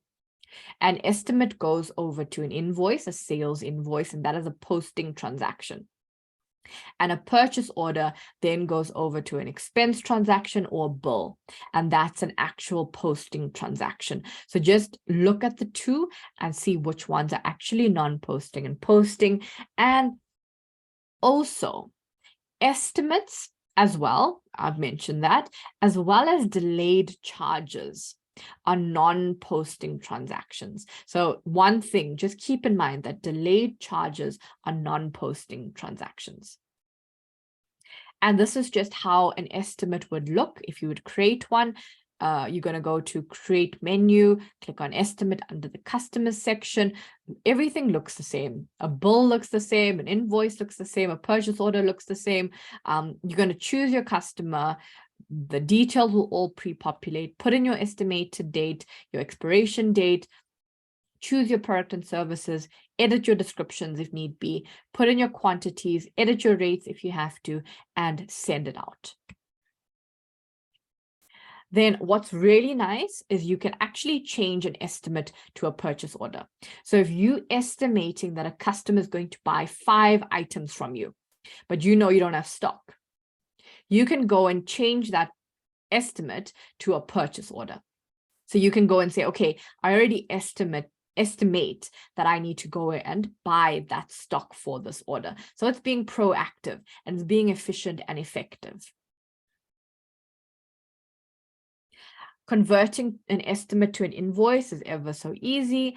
You're going to go to your sales center, to your all sales section, and on your estimate, you're going to click on create invoice. When you click on create invoice, it's basically going to go to converting an estimate to an invoice, and it's going to show you the invoice. What you can do here is you can change things. So it's not set in stone. If you want to add something, you can add something. If you want to take something away, you can take something away. If you want to add a discount, you can. If you want to change the rates, you can. This is completely editable as you want. And then once you're done, you can either make it recurring if you want to, and then save and send it. The email will go directly from QuickBooks Online. Then we've got credit notes and customer statements. Okay, so why use a credit note? Like, why use a credit note instead of just editing the transaction or deleting the transaction even? So this can cause a lot of confusion and is not great record keeping at all. So if the invoice is in a prior period and you go and just change it, your VAT will be wrong, your sales tax will be wrong. It's going to change all your reporting for prior periods. So definitely don't edit transactions, process credit notes in the correct date. And why not just reduce the next invoice, you may ask? So it's important to create a new invoice for each exchange between the supplier and the customer. Inventory quantities on hand can become out of sync for the period if you just reduce the next invoice. I get a lot of questions that say, my customer is the same as my supplier. Can't I just run them together? No, you can't, because you have different exchanges between the customer and the supplier. Yes, they're one person, but you should be paying your supplier and your customer should be paying you. And why not just refund in cash and not record, right? So it's important to capture all transactions, paid in cash or not, to ensure client records are complete. And why that's so important and what I've seen, and let's say you've refunded in cash, for example. A client comes back 2 months later, even a year later, and says, you know what, you actually haven't refunded me for this thing that I said I didn't want anymore, or something that I've overpaid, or something on the lines of that. And now you don't have proof on your general ledger or your customer statement to show that you've actually processed this refund. So always process everything you do, whether it's cash or not. Process to make sure your records are correct. So creating a credit note, very easy. Again, you're going to go to new and under customers credit note. In creating credit note, you're going to see exactly the same interface as invoices, bills. You can either create a credit note directly from an invoice. If you're going to completely credit note an invoice, like the whole invoice, or if a partial items on the invoice, do it from there. Or what we do with a lot of clients that sell online is they would process refunds or stuff that people have returned, but those amounts don't get paid back to them. It just falls as a credit on their account. So we go and create those credit notes just so the stock gets correct in the books. And then what we do, we go and manually apply the credit note to the invoice. So you go to receive payment just as if you're receiving a payment. But what you're actually doing is you're taking, let's say, the oldest invoice, and you're going and you're taking your credit note and you're matching it to your oldest invoice, because now your credit note actually works as a credit to you. It means you have money in, or your client owes you less in all certainty. So basically what you're going to do is you're matching that credit to your oldest invoice, and that's how you manage your accounts receivable. And if you don't do this, your statements will not look correct and your invoices will keep showing as outstanding or overdue. So very important to do this step. So these are your customer statement types. You've got your balance brought forward, your open item, and your transaction. So your balance brought forward. So this is a customer statement type that shows a list of invoices and payments with opening and ending balances for a specific date range. Your open item, this is a customer statement type that shows a list of all open and unpaid invoices. Then we've got a transaction type. This is a customer statement that shows a list of transactions between two set dates, almost like a customer ledger. So if you want to send statements, you can do so by going to the sales center, go to customers, and go to batch actions and create statements. So you're going to first select all the customers you want to send a statement to, and then you're going to click on create statements. What I normally do, click on that open balance field. And then you're going to filter it. It's going to go from the highest amount to the lowest. Then you're going to click on all the clients that owe you the most money, and you're going to send out those statements. Your statement field looks very similar. You choose your statement type. Your date will be today's date. You put your start date in and your end date. That's also very important. And then it's going to show you if there's any missing email addresses and which statements are actually available to send. It's only going to show or send statements that have email addresses in. And it's going to show you how much money is actually outstanding and for how many customers. So what's nice here is you can actually preview all the statements before you send them out as well. And now we're in module 7, which is your reports, your tax, your QuickBooks app, and recurring transactions. And we're going to start with basic reports. Okay, so the benefits of creating reports. So your clients need to have a clear snapshot of how they are doing in their business. QuickBooks Online reports provide valuable insights into the financial position of a business, the results of operations for a specific time period, statistical information such as, let's say, the best-selling item or gross profit margins, and then information about customers, suppliers, and employees. So we've got your different types of reporting in QuickBooks Online, and that's really great. You've got your cash and accrual basis reporting, and we all know the difference between the two, so I'm not going to go into detail here. And then we have reporting restrictions. So I have touched on this earlier, and this just depends on which subscription level you're on. So if you really can't find a report, it may be because you are on too low of a subscription level, or because of your user rights. So what it says here, edit and review your user permissions, verify that this feature is available on your QuickBooks subscription, and check to see if the feature is turned on in accountant settings. So look at those 3 things if you really feel that your reporting is restricted.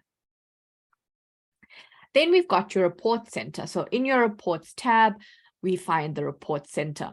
What's great is you've got a search button. You can search any report. You don't have to know the exact name. Put a keyword in and it will find all the reports with that key name or keyword.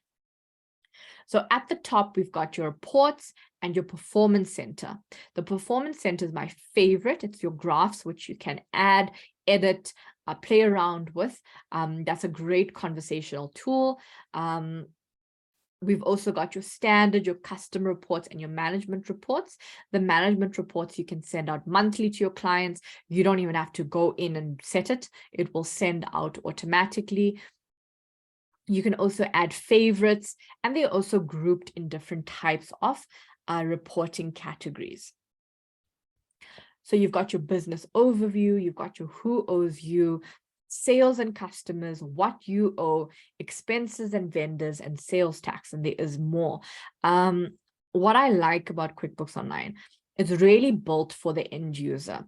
So what we do in our firm is we really go and teach your client, teach them how to use the reporting, teach them where to go, how to look. So they can take a lot of that away from you, because this is what they actually want to see is the reporting. You do the back end and they look at the figures.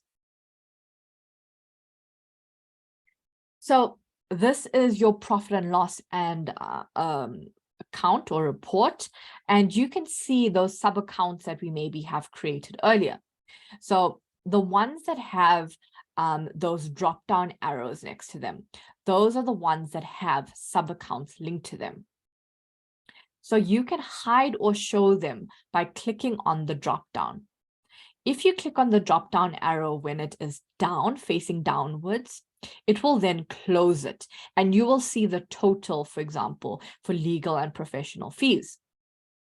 But if you open it when it is down, when it is featured right, and you click on it and it goes down, you are now going to see the breakdown, for example, for gas and electric and telephone when it comes to your utilities. So it just depends on how you want to see the reporting, how your client wants to see it, and it just can hide unnecessary detail with what your client wants to see.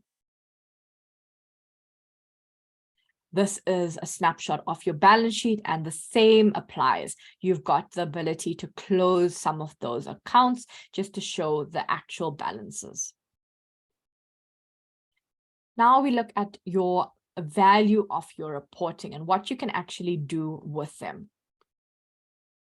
So it's all about analyzing the profit and loss. I think this is one of the most used accounts, and it's why we're looking at it in such detail. But let's say if you want to compare your profit and loss with the previous period, what would you do, for example? So you're going to go, let's say, to your accountant reports because you're an accountant, and you're going to click on maybe profit and loss comparison.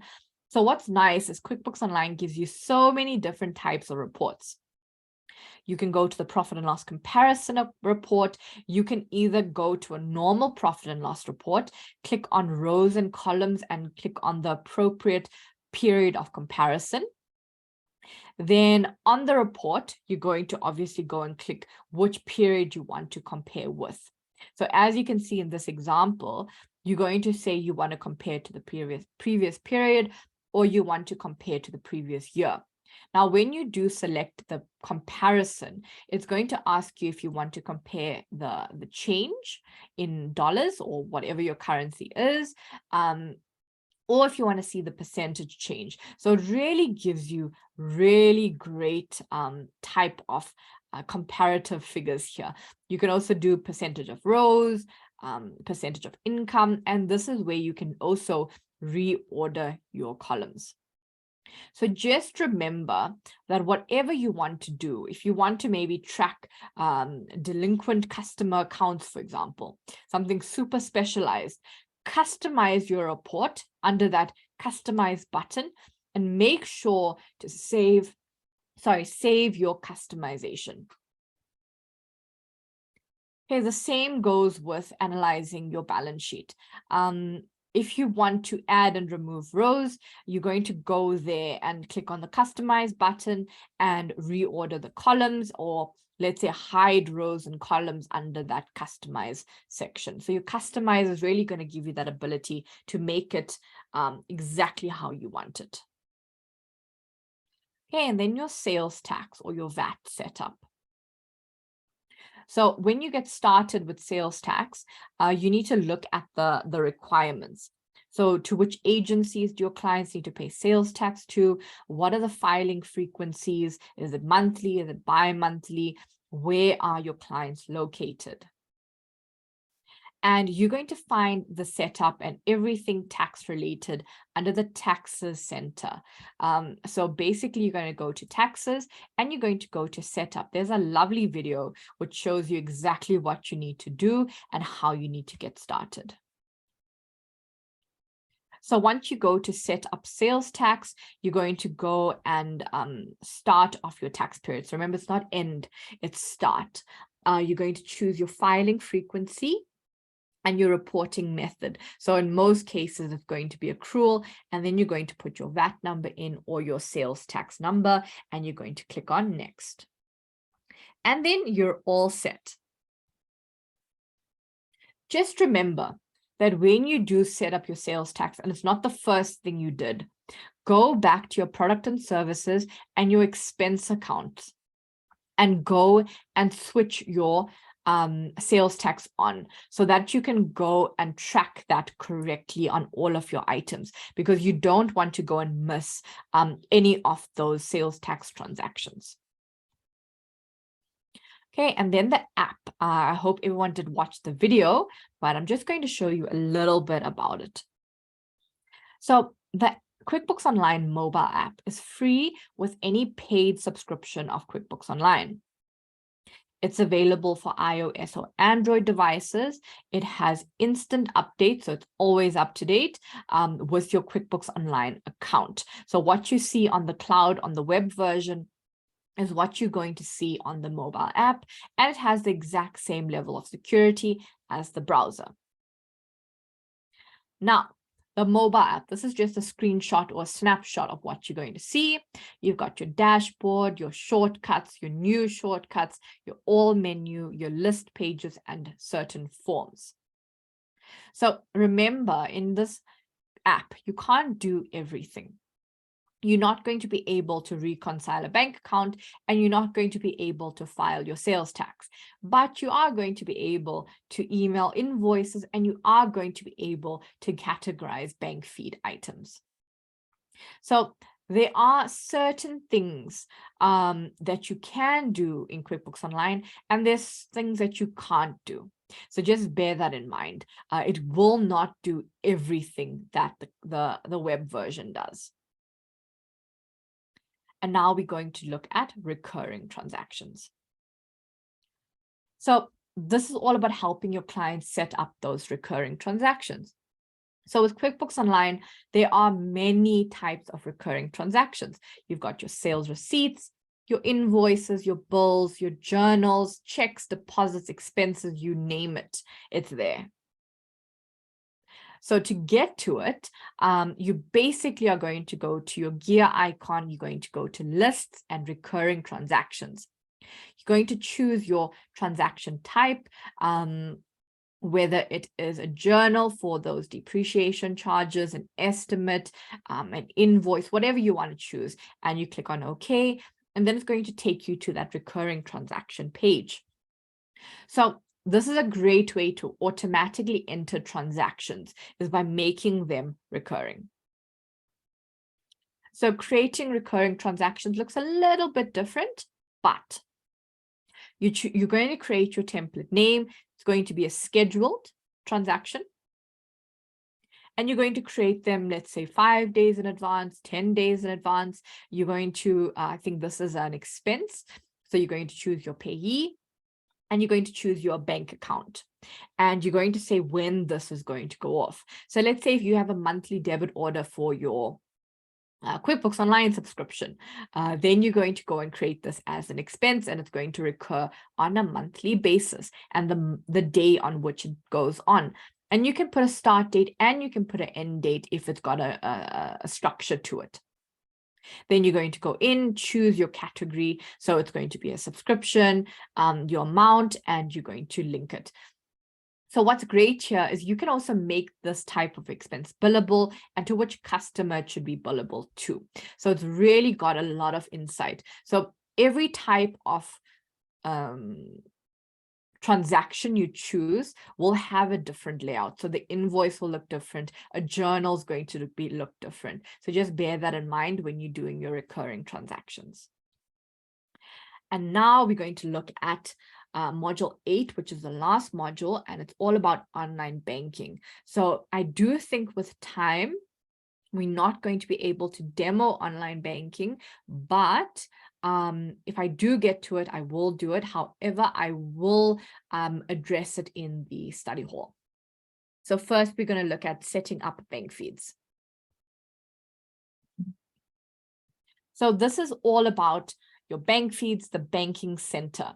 So if you want to get to your downloaded transactions, your bank feeds in QuickBooks Online, you're going to go to banking in the navigation bar, or you're going to go to dashboard and you're going to select the bank account you want to work in. So if you want to connect a bank feed, you're going to go to the right-hand side where that little red box is, and you're going to say link account. You're going to choose which account you want to link. So obviously, first, you're going to say which bank it is. You're going to input your login details. And then once it's logged in successfully, you're going to link it to the actual bank account that's created in QuickBooks Online. And you're going to tell it from when it must pull the bank transactions in. Now, if you don't want to, let's say, do the bank feeds, or your bank is not supported, you have the ability to upload from file. So again, click on that drop down and say upload from file. A very simple process. You're going to be able to import your data in CSV, QFX, QBO, OFX, or TXT format. You might be able to download a sample. I'm not 100% sure, but yes, you are. Actually, you can download a sample, and you're going to fill in the details as it should be and drag and drop it or select your files and continue. Then you're going to go and select which account it must go to, continue. This is where you map them. So you're going to say, is there a header? Is there two columns, one for income, one for expenses, or is there one? And your date format. Then once you've done that, this is where you're basically going to go and map. So your date in your actual is your QuickBooks field, and what do you have in your file? You've named it as, let's say, transaction date. Your description, you've named it as transaction description, for example. And then you have two columns, one is a credit and one is a debit, or one is money spent, money received. However you've named it, this is where you actually go and map those transactions. Okay, and then we look at bank rules. So bank rules automate categorization of the transactions on the bank feed, including assignment of the transaction type, category, payee, class, and location. They can also be automatically created to split transactions. Rules can be prioritized over other rules. They can be copied, edited, and exported. And you can even create bank rules to automatically add transactions. So if you know bank fees are bank fees, go and make them automatically add, and it's going to save you so much time. Now, if we look at creating a rule, you're going to go to rules, and that is in your banking center, and you're going to go to new rule, and you're going to create your bank rule. Very simple. If a client has a preferred supplier for office supplies, to best automate this is obviously going to be to create a bank rule for the supplier transaction. So you're going to call this, let's say, office supplies. It's a money out transaction. It must affect all bank accounts. The description must, let's say, contain the words of your supplier. And then you're going to allocate it to your expense of office supplies. You can put it to your payee, which is your supplier, and then you can go on. And that is exactly how you go and create a rule.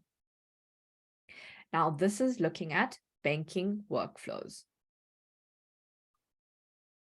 So this is all about matching those existing transactions that we created earlier. So when you have your bank statement loaded in, your invoice payments, your deposits, your sales receipts are all going to be matched by those transactions that have pulled in on the bank. This is also going to be the same with regards to your expenses. So any expense, any check, any bill payment is going to be matched by that bank transactions that you've pulled in on your bank. Then, if you don't have any more matches, you're just going to go and add those transactions. So remember, there's three types, or there's a few, but the most commonly seen terms in the banking center is your matching, your rules, and you're going to see terms such as uncategorized income or uncategorized expenses. This is things that QuickBooks just doesn't know exactly where to put it. So remember, QuickBooks has AI built into it. So it knows basically where to allocate certain things after a while. This is also, you can look at your grouping.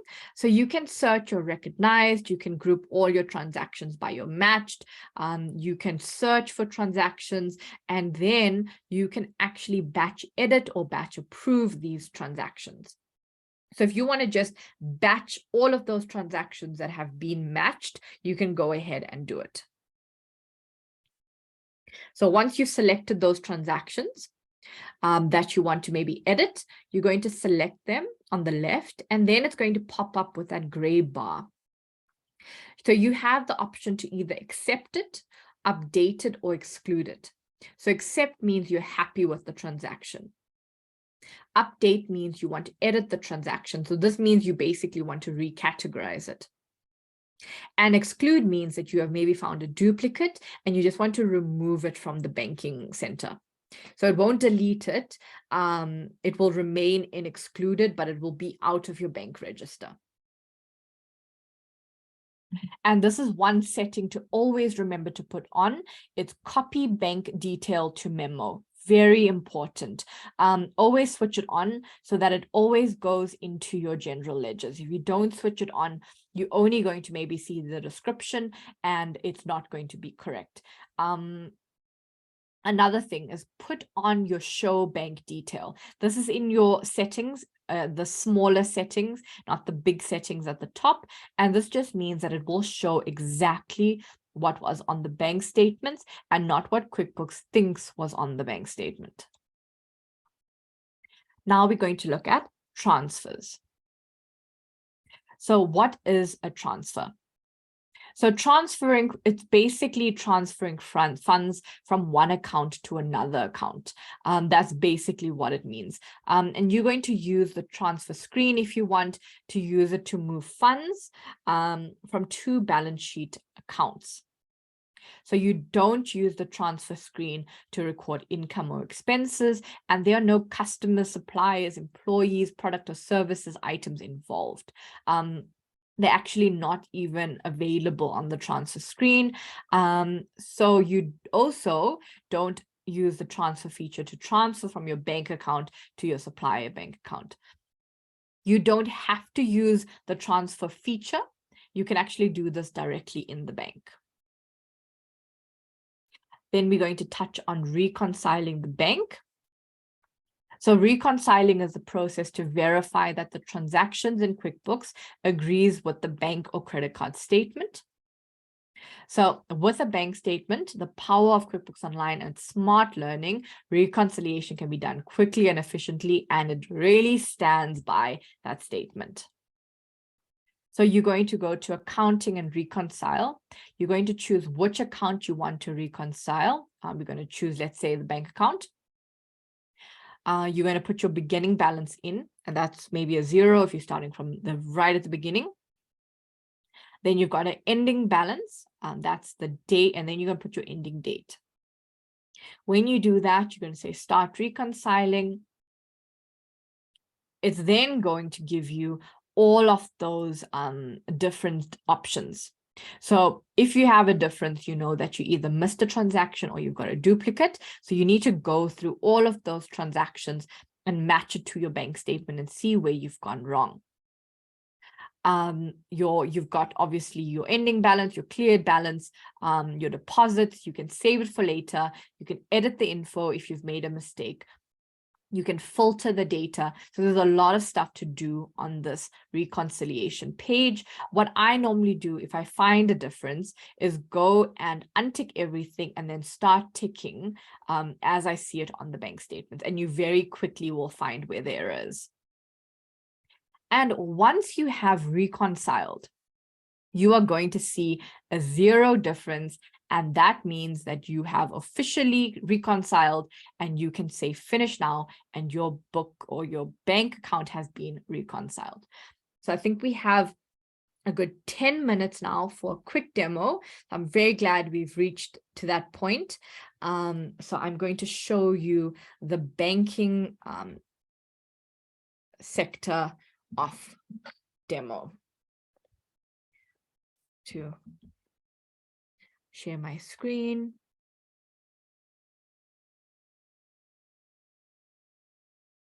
So again, I know it was a lot of information that we pushed through, but this is an exciting part. So basically, before we go to banking, I just want to show you the reporting. So these are your different reporting options. If we do go to the profit and loss, this is your comparison. And this is your customize. So you have a lot of different customization options here. You can put a header, a footer, the date it was prepared. You can show your negative numbers in red. There's a lot of things you can do here. You can do it cash basis, accrual basis. There's a lot you can do. So play around with your reporting. But now we're going to go into banking, and I've got some dummy data that we can work with just so I can show you. But first, I'm going to show you how easy it is to upload a file. So we come to the screen. I've got a bank account. I've already uploaded a bank account here. I'm linking it. I have a header. My income and expenses is in one column, and my date format is in this column, and it has linked correctly. So my amount goes to amount, my description, and my date to date. Then I want to do all the transactions. So I can unselect, continue, then it's 20 transactions, yes. So that is as easy as it is. So I'm going to quickly go and import another bank account just so I can show you the transfers.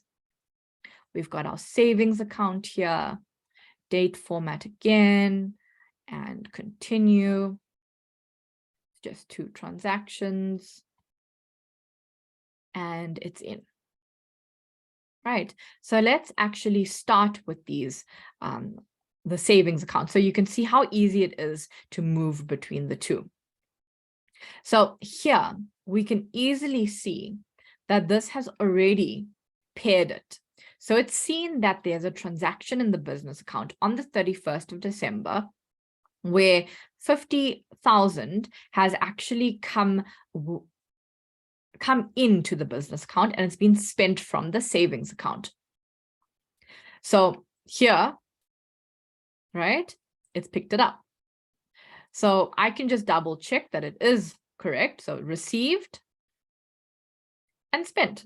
So if you're happy, all you're going to do, say add. And just like that, the transaction is gone on both sides, right? I want to see if we have the 20,000. So I see a 20,000 here. Just want to see if the date is correct, and it's unfortunately not. So it's different days. So I won't categorize that. So let's say I want to batch these bank charges. So I'm going to search for the word fee. And these are all fees, right?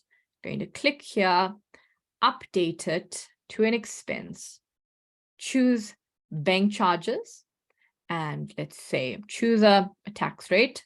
Please forgive me if I got the tax rate wrong, and I'm going to apply and accept. Right, now it's already asking me if I want to create a rule. So I can, as easy as that, go and create a rule. And it's kind of suggested how the rule should be. So you can go and just say create rule, create rule, create rule, and it will do that. So what's nice is I can go back to the rule and I can go and edit this rule. And I can actually say it must contain a hashtag, for example, because technically all bank feeds have a hashtag. And then it must do this, and it can auto add, right? Now we're happy. So if we want to match income, we're going to do it this way. Going to click, going to go to find match. This is if you do it directly from the bank. So we're just going to look at our invoices. So here we've got some invoices that have already pre-populated, and we can, let's just allocate it to any of them. You can see that it's part paid. So you're just going to click it there and save.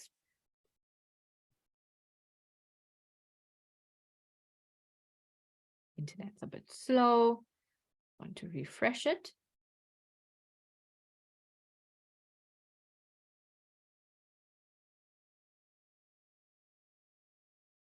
So if we want to manually allocate something. Let's say this is now your petrol that we've created. You just go in, you click, categorize petrol, tax code. I see there's a petrol, so I'm going to choose it, and you can make it a default and you add, right?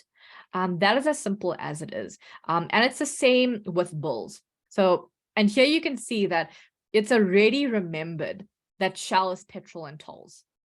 So I can go here and say, find all the recognized. Here's all the Shells, here's all the petrol and tolls, and go and accept.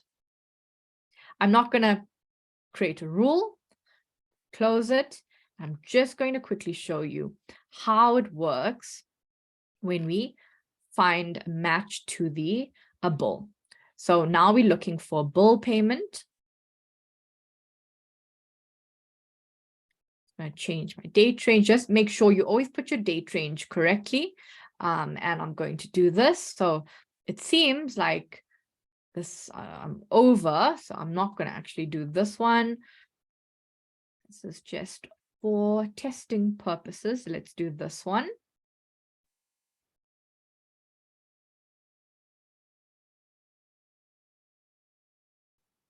And there we go. So I've got a part payment here and save. So that is banking in a nutshell. So this is if you work directly from the banking center. And if you have not created your receive payments yet, and if you have not done your expenses yet, and you have not done any of your other transactions yet regarding the bank. So you can go and allocate directly from the bank. So here I can go and say this is a sales receipt, a card machine sale, and I put it to the income and add. So simple as that. You don't have to allocate, remember, to a customer if you are doing a sales receipt. So you see the fields change. That's really nice. So yeah, that is banking. I hope everyone enjoyed. It was a lot to cover. I know. I really hope everyone did enjoy and enjoyed the session. We're going to come back for the study hall, but for now we're going to take a 5-minute break so everyone can refresh and come and get ready for the next session. And just remember that everyone who gets certified today, the first 10 people to get certified will win a $25 voucher, shopping voucher. Don't forget to email your congratulations email to qbevents@eclipsecomms.com, and the winner will be contacted via email. So thank you guys so much. I know it was a lot, but I really hope to see you in the study hall. Thank you.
Welcome back, everyone. Short break again, but I hope everyone's rested and ready for the study hall.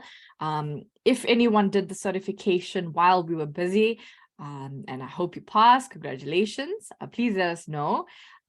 So just to clarify, the first 10 people to actually get certified will win the $25 shopping voucher. So once you're certified, you need to send that email that Intuit sends you to say, congratulations, you've been certified, to the email on the screen, and the winners will then be contacted. So it's only going to be obviously once you're actually certified, once you've done the exam, and then get that email from Intuit and then send that through to the email, and they will contact you if you are the first 10 people to get certified. So we're going to look at the QuickBooks Online International Certification. So it's 8 modules, right? It's multiple choice questions. You're going to need 80% or higher on each section to pass the exam. So that's very important. Do look when you're doing the questions, make sure you're looking deeply at what you're answering and you feel comfortable. So remember, if you don't pass at first, your next attempt is only going to include the sections you didn't pass. So if you don't pass all the sections after your third attempt, so you get 3 times to do this, you're going to have to wait 30 days before you actually do the exam again. So we do recommend you use Google Chrome for the exam, and the website is qbglobaltraining.com/sign up. So I think we will put it in the chat. So for anyone who has not signed up, I'm going to give you guys an opportunity to go sign up now. I'm actually going to walk you through the process. I know we did do a little video earlier before we started the session on how to sign up, but I'm just going to walk you through it one more time.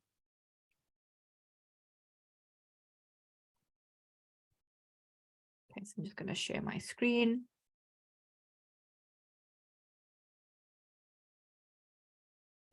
Second. Can I just see if everyone enjoyed while I'm logging in? Can I just see if everyone enjoyed the session? And if everyone is signed up, then I maybe don't have to do this. But if we still have people who are signing up, then I will definitely go ahead and do this for you guys.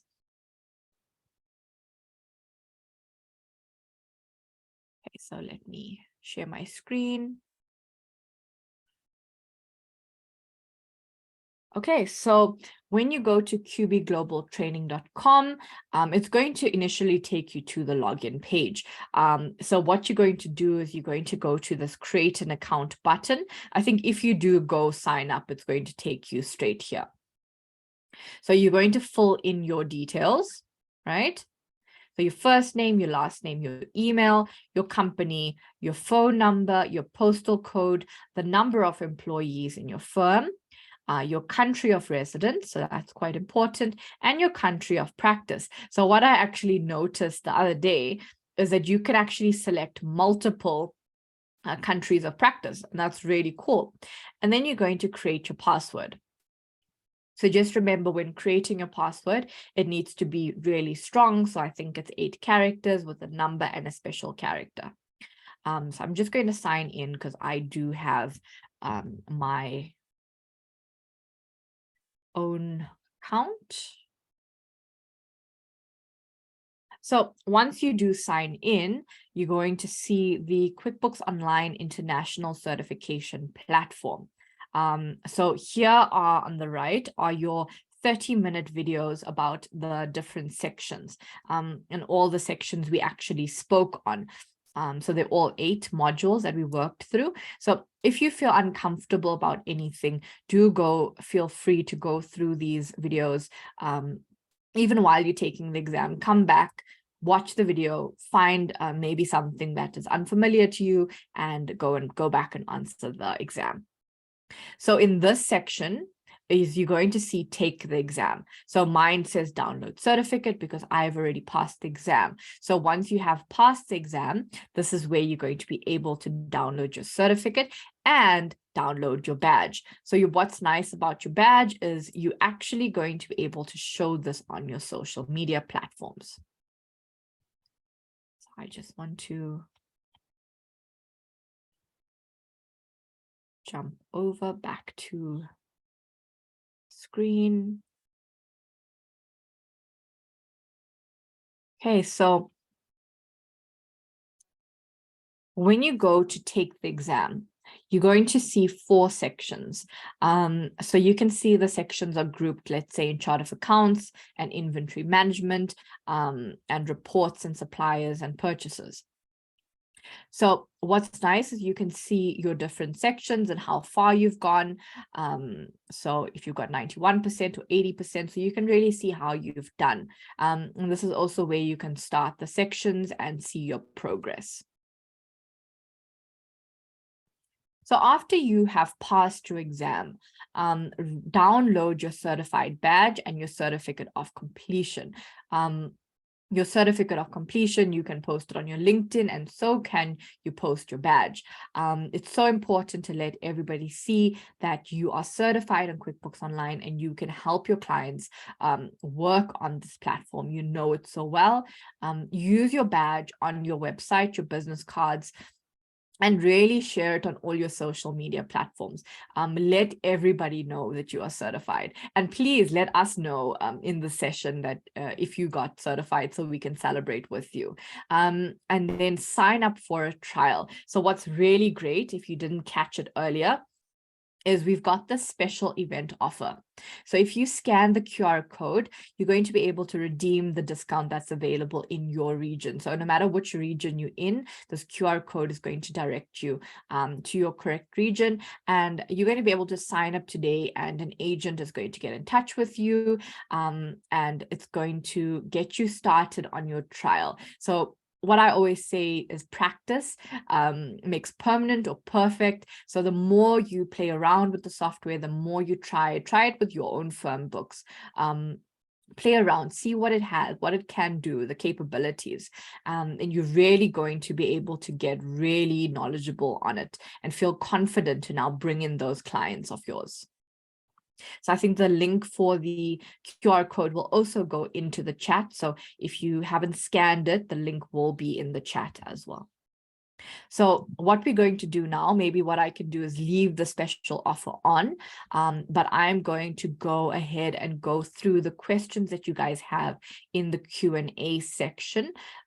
If you have any more questions, please post them in while you're doing your exam. The session is all about you guys doing the exam, asking questions if you're stuck with anything, and let's see if we can help you. We want everyone who's joined today to get certified by the end of the session. So just bear in mind that the exam, I think I forgot to mention it, is not timed. You can do it at your own pace. So if you feel like doing half of it today, half of it tomorrow, you can do.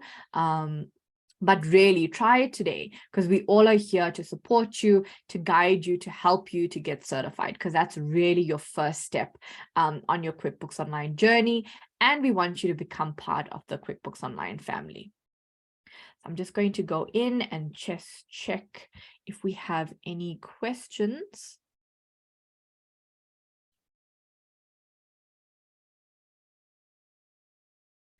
Okay, so we have a first question that says, will the accountant be one of the 5 users, or can it be the 6th user? And this is obviously speaking on the plus version, because that's where you get the 5 users. But it is 5 users plus your accountant. So it's going to obviously be 6 users, but the 6th user can only be the accountant. So I hope that answers the question. So the next question says, how is the banking integration going for Indonesia? Some of the bank connections are still in beta and not properly working. So it just depends in which region you're in. The banks are always working on the integrations. I cannot say how fast or they are moving with the integrations, but if you don't win with bank feeds, you can always do CSV file uploads or any different type of file upload, and it works just as well. So really try that out, and you can always take a picture of the QR code and let an agent contact you, and you can definitely ask them about those integrations because someone from your region will know much better about that integration. I've got another question that says, if I start using the bank online from this year, how do I start from day one? So it does not matter when you start using QuickBooks Online. You can do your clients' books from 10 years ago if you want. You can actually bring the bank account in from when it was a zero balance. So that's what's really nice. You're not restricted. So if you sign up today, you can go do 10 years back books. And that's what's really nice, as you can bring all the transactions in to get your books complete and accurate. So we've got another question here that says, how do I record year-end inventory in the profit and loss and balance sheet, as well as open inventory in the next period? So this is where you're going to do your inventory adjustments. In your section in your create new under other. So basically you're going to do your stock take and you're going to do any adjustments that need be at a certain date. So if you have 5 on hand, but the system says 7, you're going to do your adjustments, and this is how you do your stock take. And you're just going to adjust to your correct account. So if it's theft or loss or damage, you're going to allocate to that correct account. And with that date, that's what's so important, because that's going to pull to your balance sheet. So that's really important. And then obviously that closing balance for that year is going to come in as your opening inventory for your next year.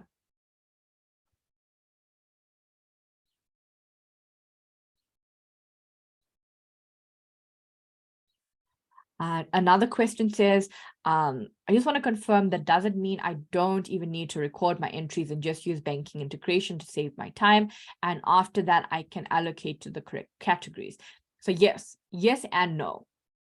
If your client overpays you, or if you overpay a supplier, then you have to use the receive payment function and the pay bills function. That is obviously because you have to do those overpayments and those on both sides. And also if you need to receive a payment to allocate those credit notes, those credits into those invoices, then you would use those receive payment functions. But you can definitely use just the bank feed to allocate directly from there. It saves a lot of time. I actually, in our firm, do it directly from there. It really is up to preference how you want to do it, but you can.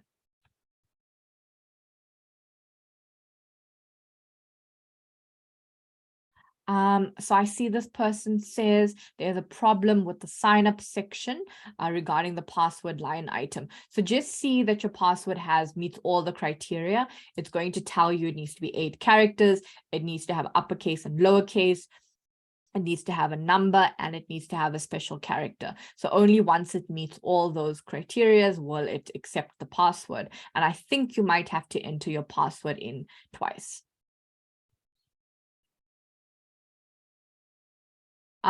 So all people who pass the exam will receive a certificate, but the first 10 who submit their certification to the email provided will receive the gift voucher. So everyone who passes the exam will receive a certificate, but only the first 10 who send their certification through will receive that gift voucher. So I'm just going to check in the chat if there's anything we might have missed. Yes, I see 2 questions are popped in question and answer, so I'm just going to go through them. What if a customer pays less than the invoice amount and has insisted on not paying the balance? So that is when you would do a bad debt write-off, and you would write off that debt. So obviously you're not going to credit note it because it's not something that you did not deliver. It's just the client refusing. But if the client refuses, in my experience, you should make sure the client pays. The only reason you should write off the debt is if the client goes out of business. So really try and get that debt in as much as you can. Otherwise, you will have to pass a journal for bad debts. And then on that journal, once it's passed, you're going to have to go to receive payment and match that journal credit against the invoice to balance it off. Okay, so we've got a question here, and it's about when an integration, when your client needs an app to integrate for something that they want to sell online. So for any type of integration software, whether it be payroll, whether it be an online store, whether it be a POS software and a reporting even, you're going to go to the App Center, and that's in your navigation bar. And you're going to be able to find all your different apps that QuickBooks Online integrates with there.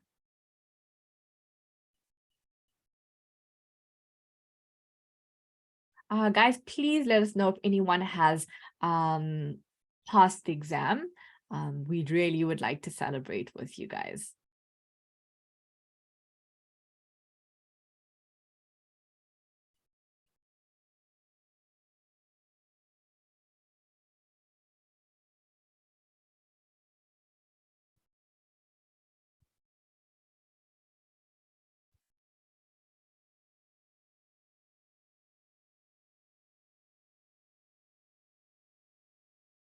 So another question says, can we find any recordings of the lectures?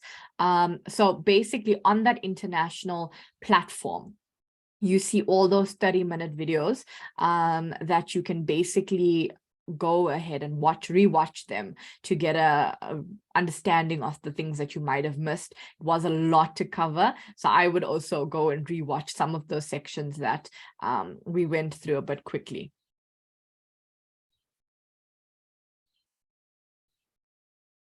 Our question says, I'm not sure that the training addressed how to set up multiple clients in QuickBooks. Could you please help out here? So basically with QuickBooks Online is you can have one login and find all your clients there. So your clients essentially would go, you can do it 2 ways.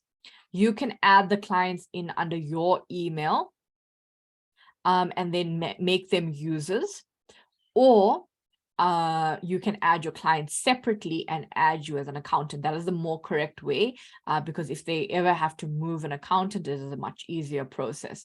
So yeah, so you're going to go create an account, basically scan the QR code, go and create a QuickBooks Online International version account, choose your country you're in, go ahead and do that account, and then link yourself as the accountant. And then when you log in, you'll be able to see all your clients under one login.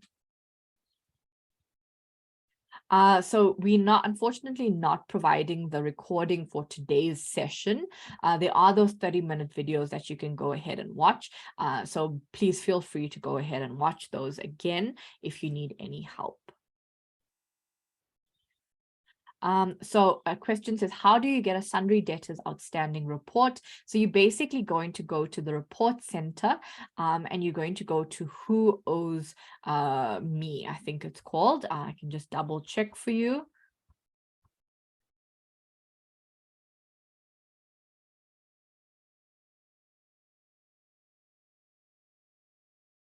In 1 second, I'm going to log in.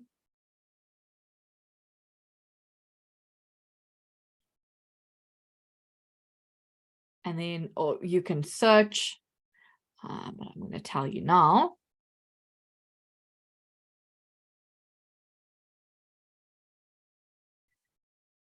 Yes, so it's under who owes you. It's under the who owes you section in the reporting tab. And then you're going to see 2 reports there, which says accounts receivable aging summary and the accounts receivable aging detail. So you can decide on which one you want to have a look there.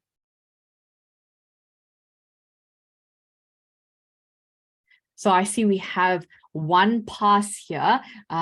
Please, if you send your certification through, you might be in the first 10 to get that voucher. So please do send your certification through, and congratulations.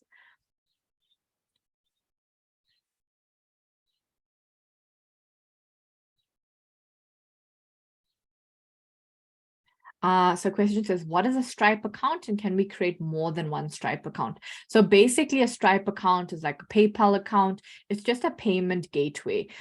So yes, you can create multiple different bank accounts, if I can say it that way, type of payment accounts. They basically bank accounts and you can manage them that way. So how I basically manage PayPal accounts and Stripe accounts is you do all of your categorization of income there. And then when you move the money from your Stripe account to your PayPal account to your business account, you treat that as a transfer. So that is how I handle it in our books.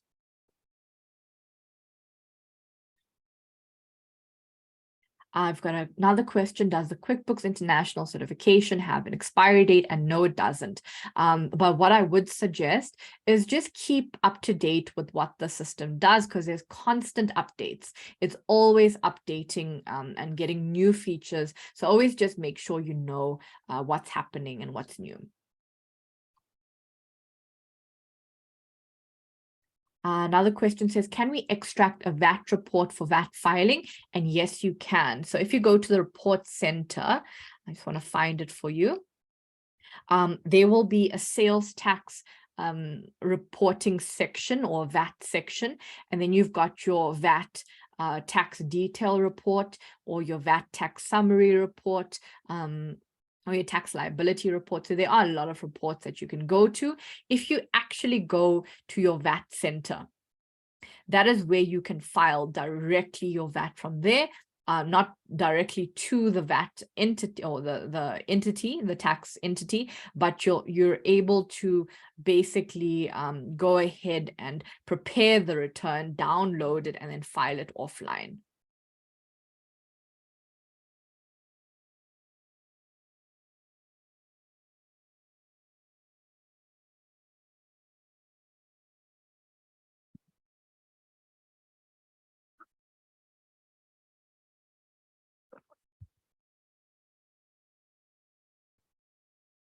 So QuickBooks Online certification, the international certification, does not have an expiry date. There is no expiry date to the certification.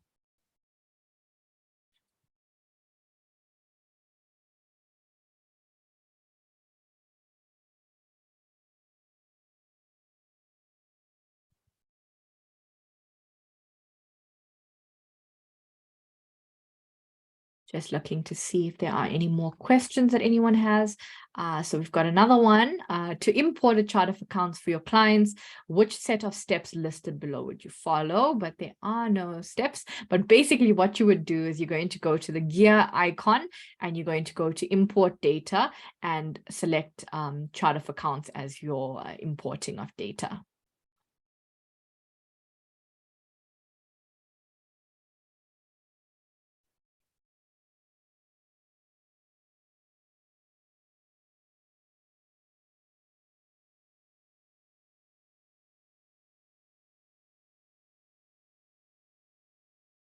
Hope everyone enjoyed the session and got some information and training out of it and knowledge out of it.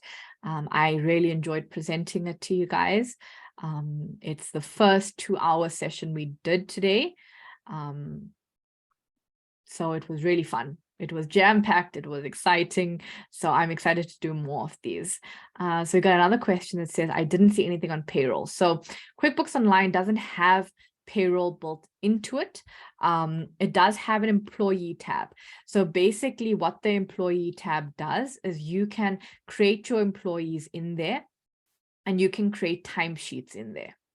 Then you can export those timesheets and then take it to an external payroll solution. So you can look in the App Center for a payroll solution that integrates with QuickBooks Online, and then you can use that software. But unfortunately, QuickBooks Online does not have a cloud payroll solution or a payroll solution that is built into the accounting software.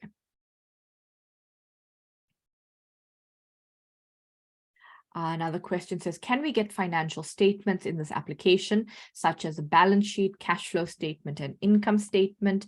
I'm actually going to go to the reporting tab and just tell you exactly the reports that I think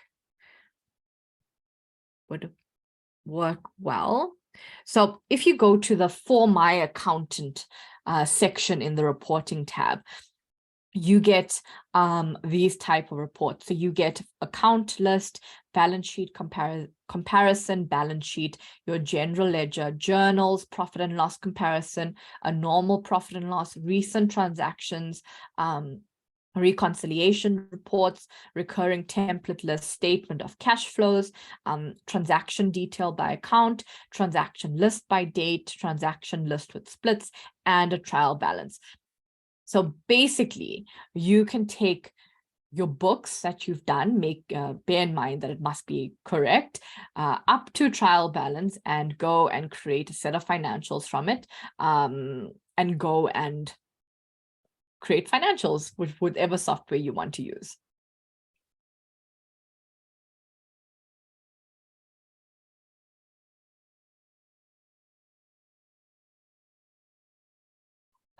So another question here says, is there a way to create a profit and loss on an invoice base? So all expenses related to one invoice, as now I only see customer, location, or class. So I think in your scenario, I would suggest using projects. Projects works really well, especially if you have a project which lasts maybe over a few weeks or something. You can really track the project over basically the income, the expenses, everything that goes into it. And then you can create a budget based on that project. You can actually do a profit and loss on that project. So there's a lot of stuff to do in a project, but just remember, a project is only available on your Plus version.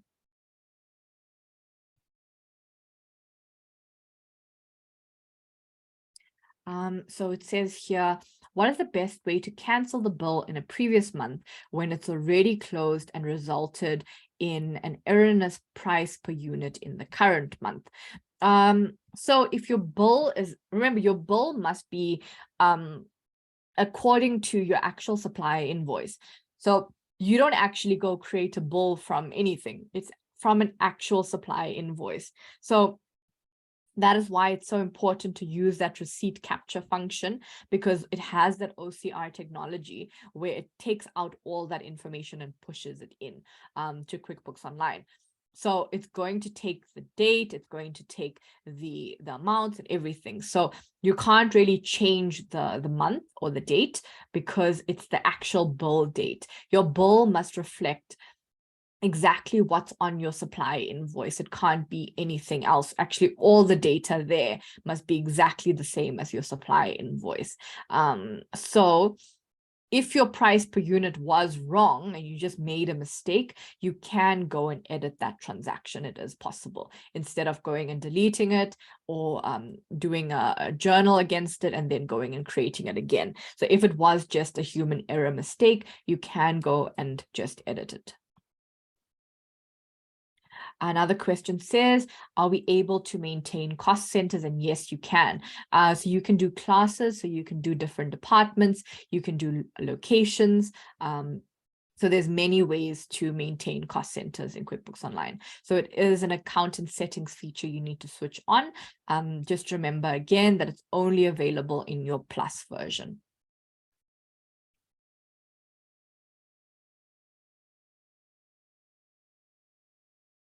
So question says, is the statement of cash flow part of the report? So yes, it is. So if you go to the My Accountant section in the reports center, you will see the cash flow report. But if you can't find it, just go in the search bar in your reporting center and search for cash flow and you will find it.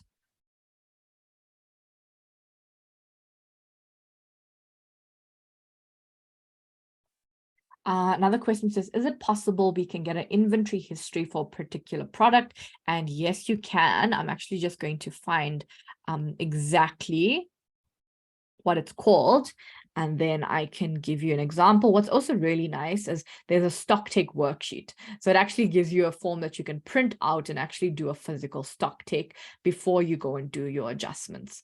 I just want to see it now, if I can find it for you.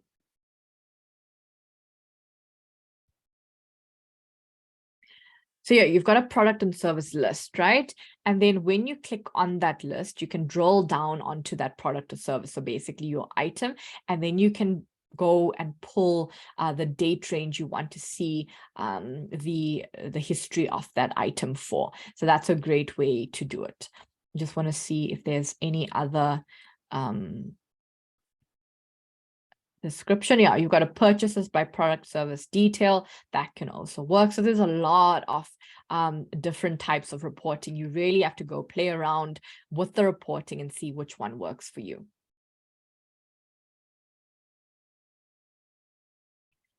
Question says, what happens to your client's company file when you set up a closing date and password? So basically what that means is when you set up a closing date, it locks that file.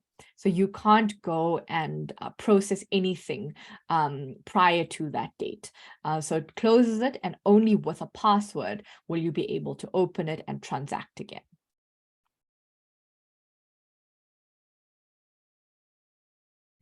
Question says, how do you recognize landed cost of inventory with customs and other direct costs? So when you, obviously the item itself costs something. But your customs and other direct costs need to fall into your profit and loss as customs and excise duty, for example. But your cost of the item remains the cost of the item, what it actually cost. So that you can work out your GP on that. But your GP falls with your customs and your other direct costs. So when we're looking at the item specifically, it's going to be the cost, but then you're going to bring in those other direct costs, and that you're just going to allocate when you do your bill. So you're going to have the line for the item, and then you're going to have a line for your custom and excise duty, and then you're going to have a line for your other types of your shipping costs and all of those type of things. A question says, are we able to take a statement of account for each customer? And yes, you can. So basically you're going to go to your customer center or your sales center, and you're going to go to, let's say, any customer of your choice, and you're going to say create statement. Then it's going to ask you which type of statement you want to draw, and then your date range, and that is how you do a statement for a specific customer.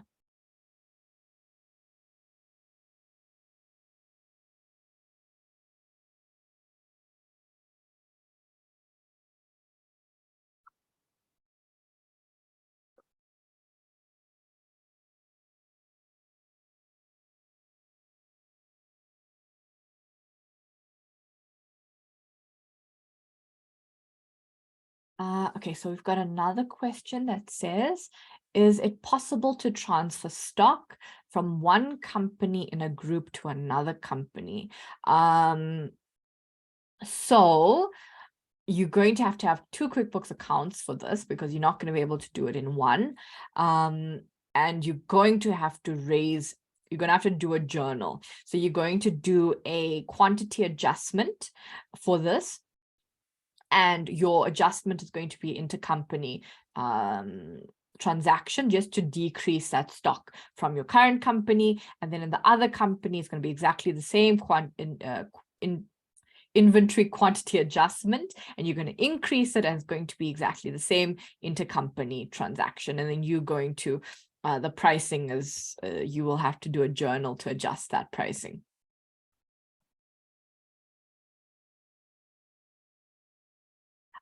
So just remember, the internet browsers that are fully supported by QuickBooks Online is Google Chrome and Firefox. So the others may work, but these two are the ones that work 100%.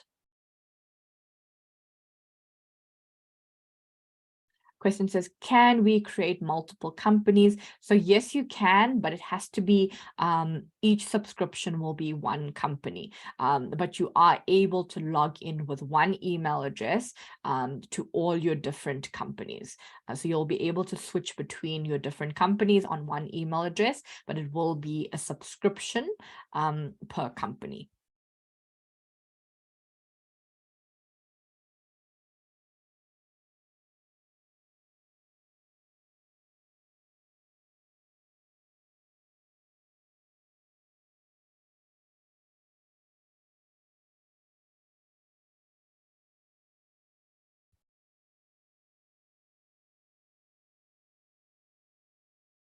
Can we see if anyone has passed the certification in the session, or if anyone has actually passed sections at least, so we can celebrate with you guys?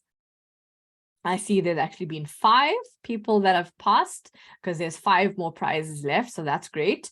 So let's see. I see a pass section 1, that's great.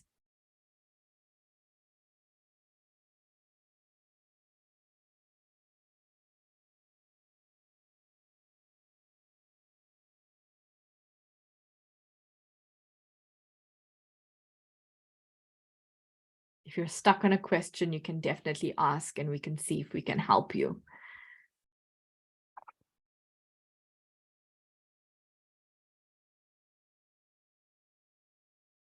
So question says, what happens when you fail the section 3 times? So if you fail 3 times, you're going to have to wait 30 days before you retake the exam again, unfortunately.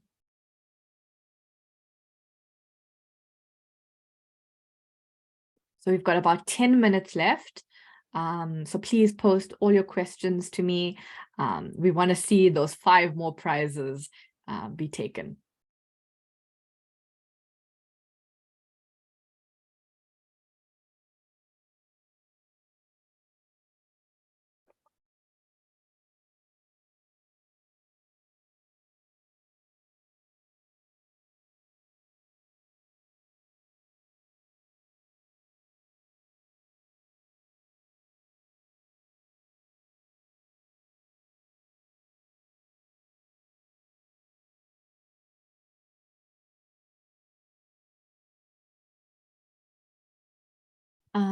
Okay, so we've got another question. Your client has asked you to simplify the display of their chart of accounts in QuickBooks Online. They have asked you to limit their view to the account name, type, and QuickBooks balance. What steps do you take in QuickBooks to make the necessary changes? So what you're going to do is, when you in QuickBooks Online, right, in your chart of accounts, you're basically going to go to the small gear. Not the big one at the top, the small one in your chart of accounts. And then you're just going to hide certain fields that you don't want to see. And then you can retick certain fields that you want to see. And then we are able to show clients what they actually want to see.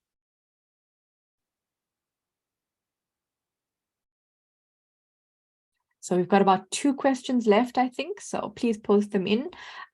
If you're just starting with the exam now, just go ahead, push through it, watch those videos again if you need to. Again, remember, Google Chrome and Firefox are the fully supported browsers for QuickBooks Online. So use those when you're actually transacting and using the product.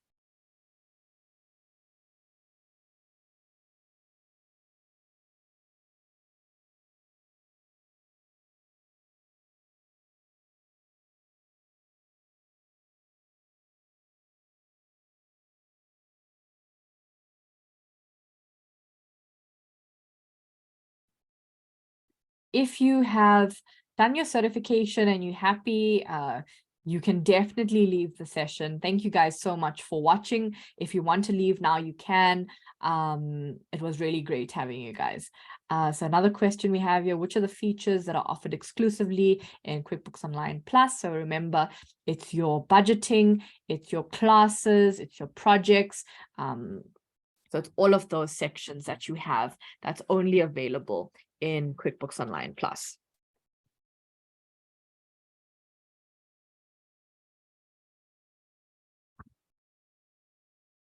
And don't forget, you also get your inventory.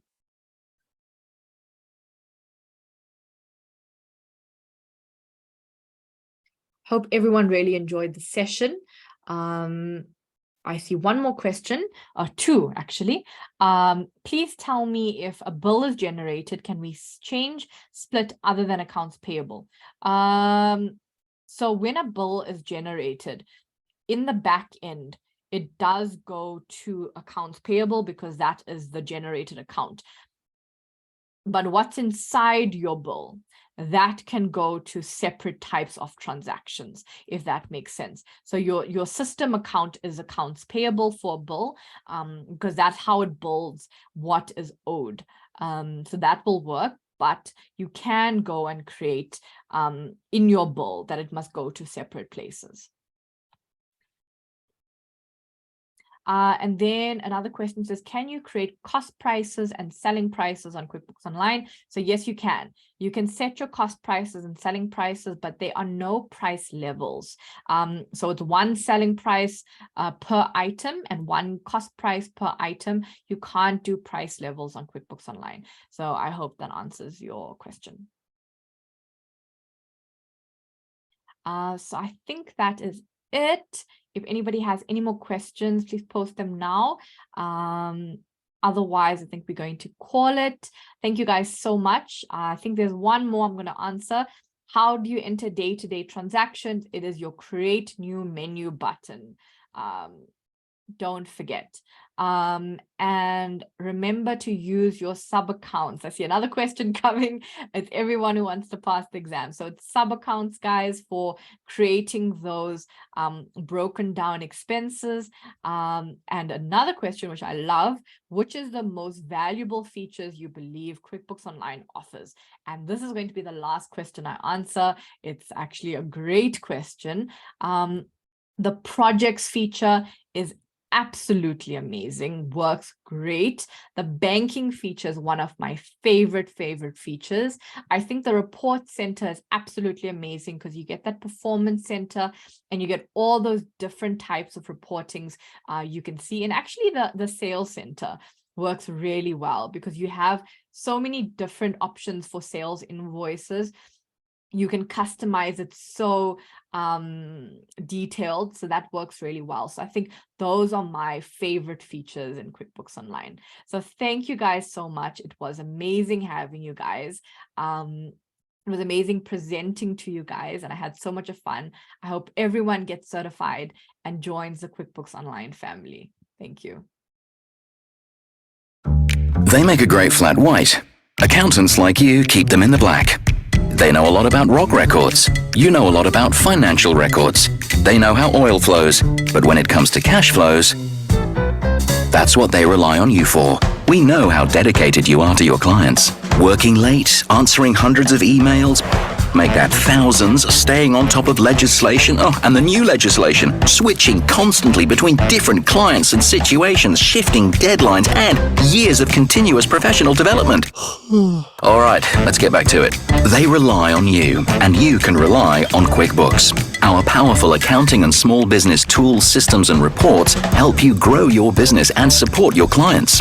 We're dedicated to growing our accountant and advisor community around the world, consistently innovating to supply best-in-class products and services to nearly 8 million small businesses on QuickBooks in 160 countries across the globe. We're here to back you so you can focus on what's important, backing your clients. Yeah, even you, Marcel. Intuit QuickBooks, backing you.